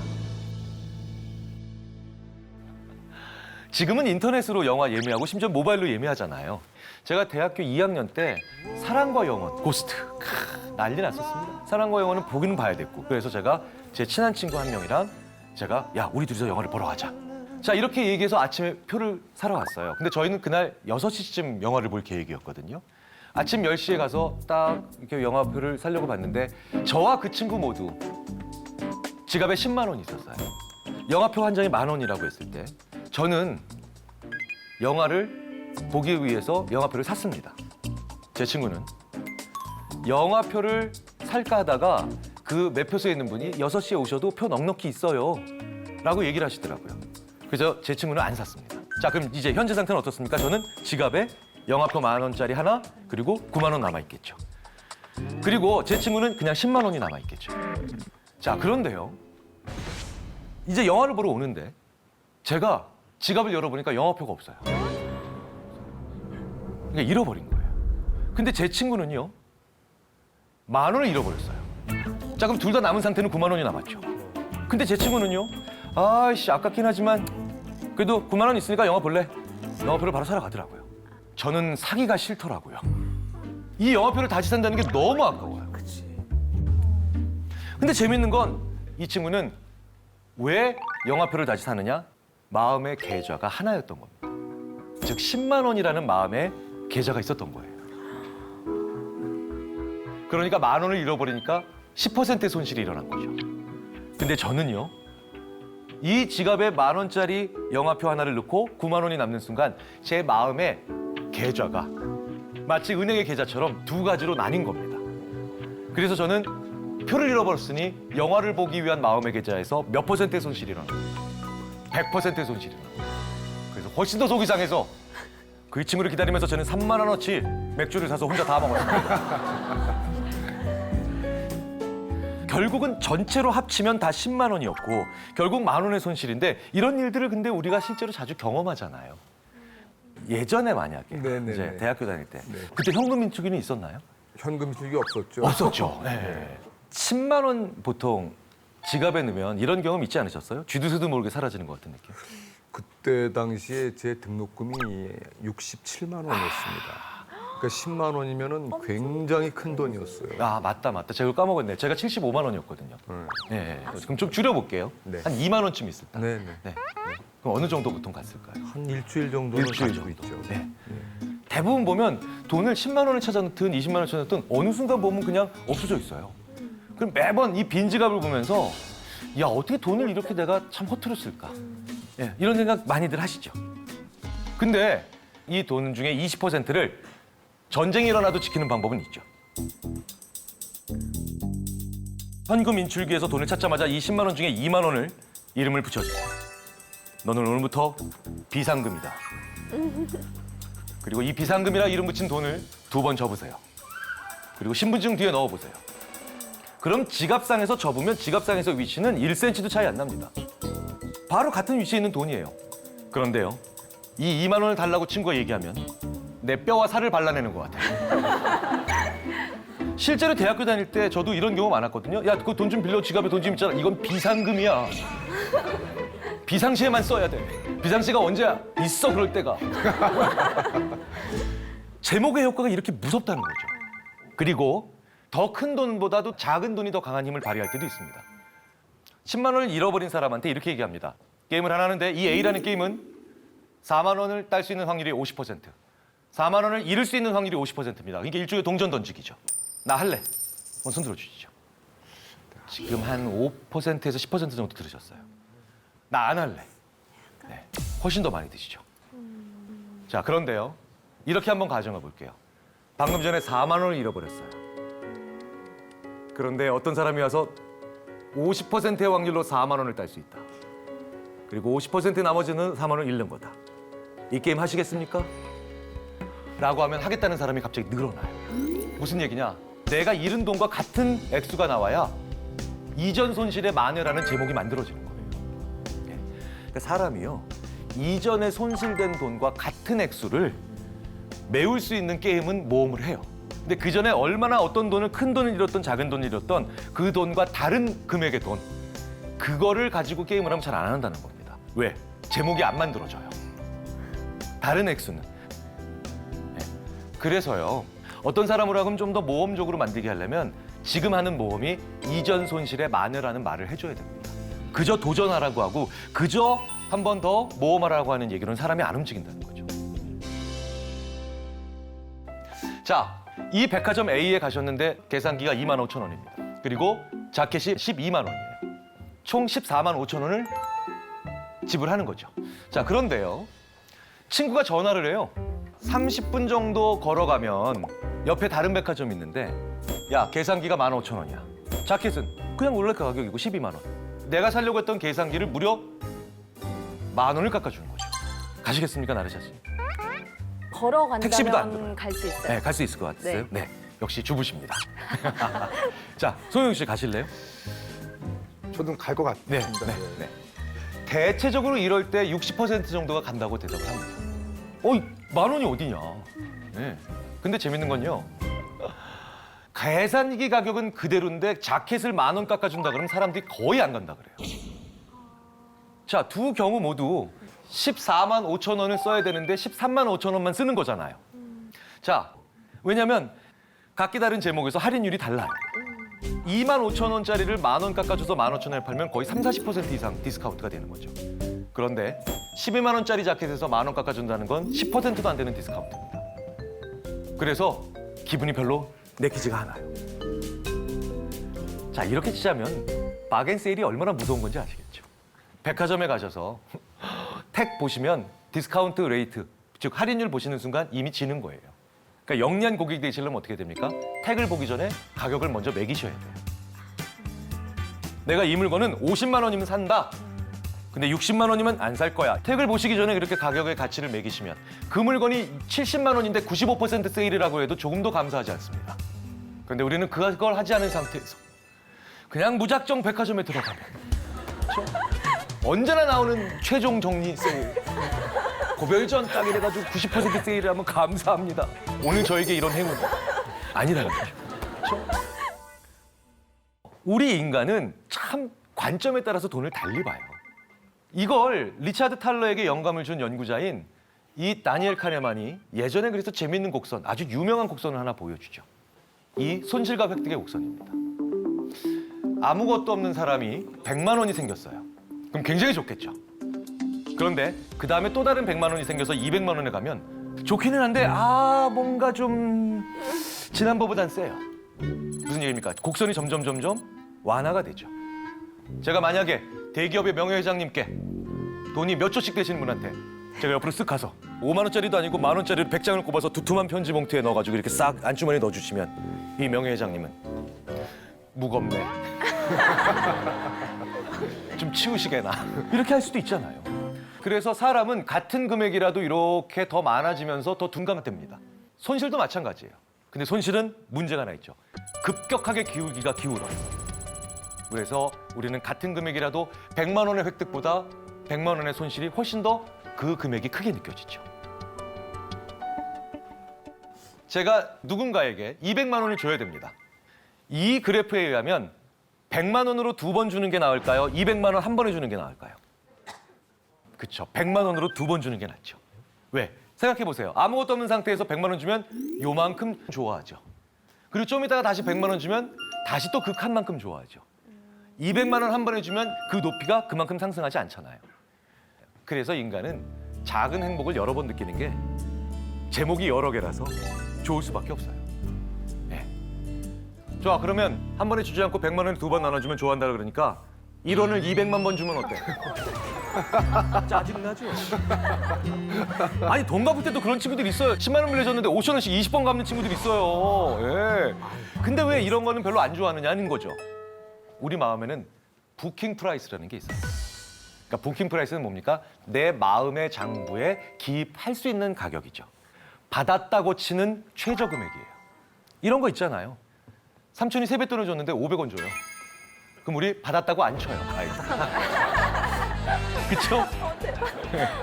그거보다 더 적게 받으면 사람들이 불만족하다는 거예요. 짜증난다는 거예요. 그러니까 그 부킹 프라이스를 넘어서는 수준으로 줘야 되겠죠. 여기서 재미있는 국가별로 차이가 벌어지죠. 자, 우리나라는 얼마 만에 한 번씩 급여 받습니까? 한 달. 한 달에 뭐 월급제죠. 그런데 꽤 많은 유럽 국가들은요, 주급제예요. 지금 급여 생활하고 계시는, 봉급 생활하고 계시는 분들한테 여쭤볼게요. 일주일에 한 번씩 4분의 1로 잘라서 나눠줘요. 짜증나죠? 받은 것 같지도 않죠? 제목의 개수가 한계라는 거죠, 월급은. 근데 4번으로 나눠 받아도 괜찮다는 건 이 사람들이 제목이 더 많은 거예요. 돈의 제목이. 그래서요, 특히 북유럽 사람들은 저희가 보기엔 작은 걸로도 많이 행복해요. 왜? 주급받아서 그때 뭐하고, 주급받아서 뭐하고 하는 거야. 사실은 그러니까 이 사람들은 한 달에 4번 기분 좋아지잖아요. 부킹 프라이스를 좀 낮춰야 돼요, 우리가. 사실은 행복해질 수 있는 중요한 방법 중에 하나가 바로 나를 행복하게 만들 수 있는 작은 것들의 리스트가 많아야 된다는 겁니다.